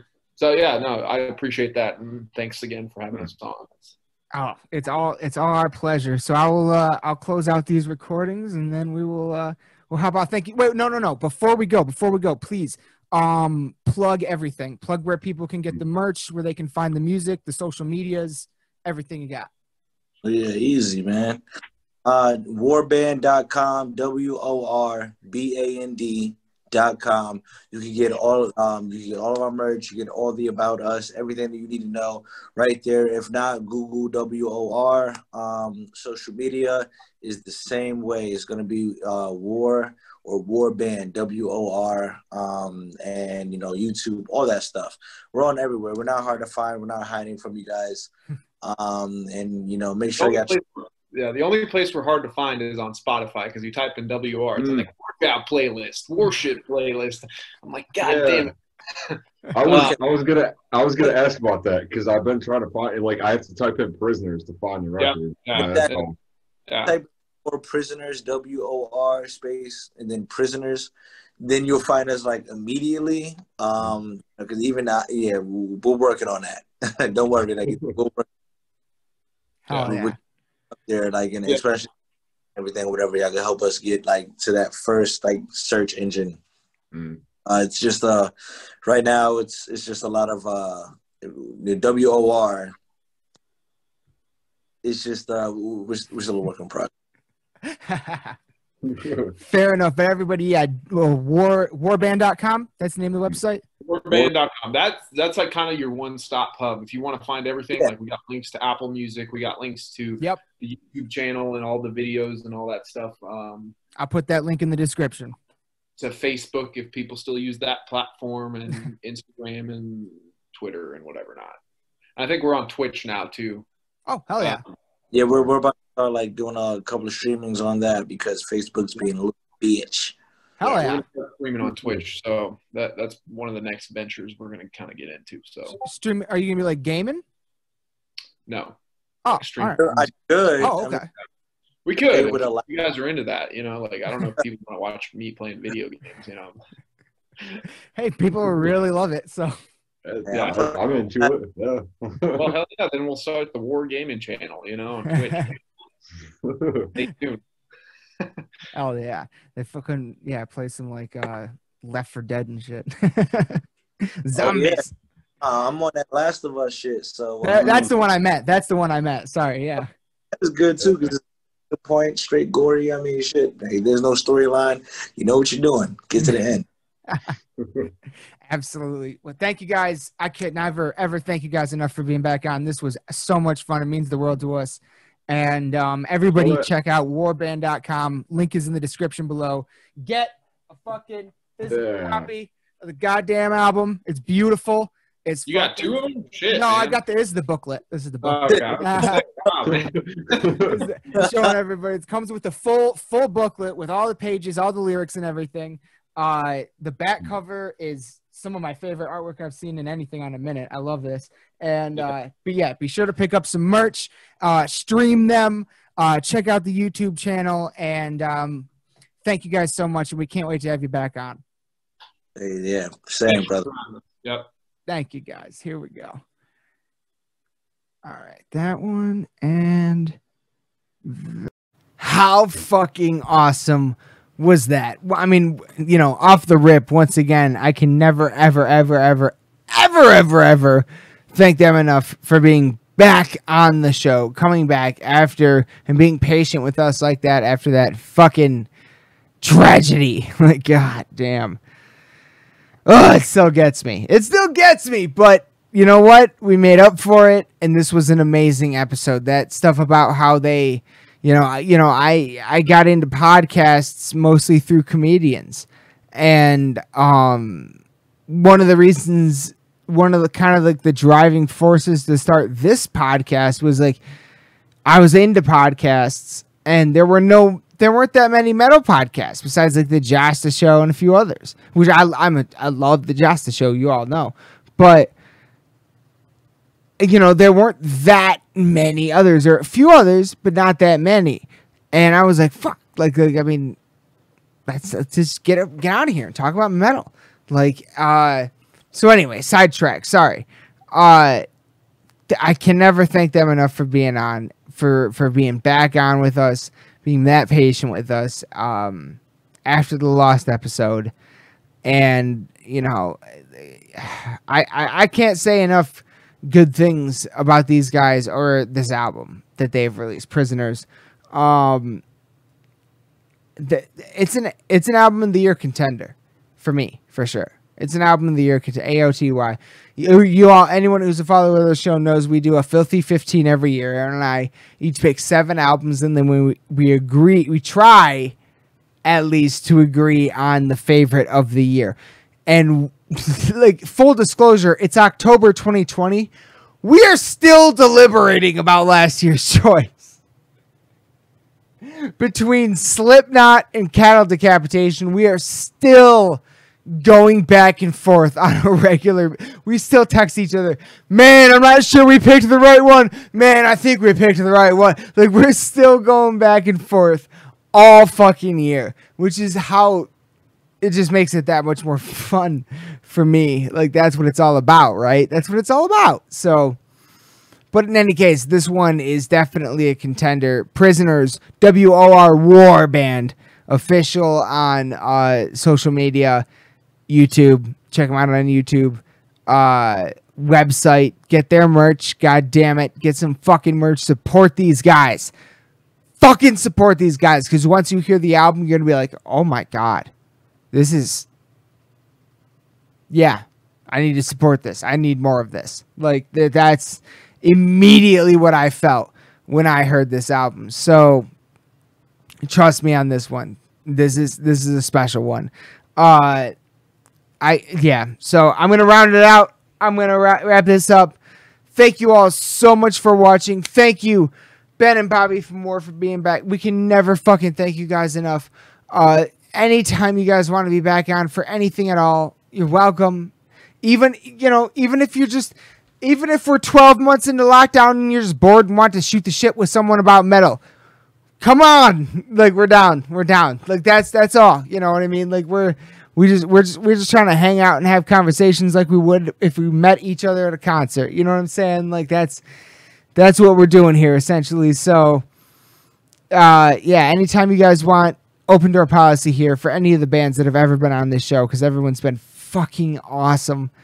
We love you all to death. It's really been an amazing past few months for us. Outside of, quarantine and lockdown and all that stuff, like, in terms of the podcast, like, man, it's just really, we're taken back by it. It really has meant a lot to us, that for everybody that's been on to have been on and reached out to us and and everything. Like we've really, it's really blown our minds. So we can never thank any of you enough. And that's why we're here to say anytime any of you ever want to be back on for anything at all, if you're just bored, fuck it. You know what I'm saying? Like you just want to hang out and talk, whatever. You know, that's what we're going for. So, yeah, like we're yeah, I'm just putting that out there for everybody. You know, it's it doesn't need to be a promotional thing or anything like that. Like we're just trying to chill. So, yeah. I guess I'll wrap this one up by thanking once again. I know I've done it way too many times, but by thanking Bobby and Ben again for more. And anytime any other members of the band want to be on, you're more than welcome, because you guys fucking kill it. You fucking kill it. It's amazing, and I love what you're doing. I love the sound you got, and I cannot fucking wait to hear what you have in store in the future. You got a lifelong fan right here. So, fucking A, guys. Thank you so much for being on, and thank you so much, everyone, for watching this episode. I hope you enjoyed it as much as I, enjoyed doing it. And all I can say is check out and support All Things WOR, social media, merch, everything, YouTube. Check them out everywhere. Spotify, Google Music, whatever. Check them out everywhere. Support them everywhere. But as always, we got a lot more coming for you in the future. But until then, raise your fucking horns, people, and bang your heads. We love you all to death. Check out All Things WOR. We can never thank you enough for watching. We love you all to death. Good night. Rah!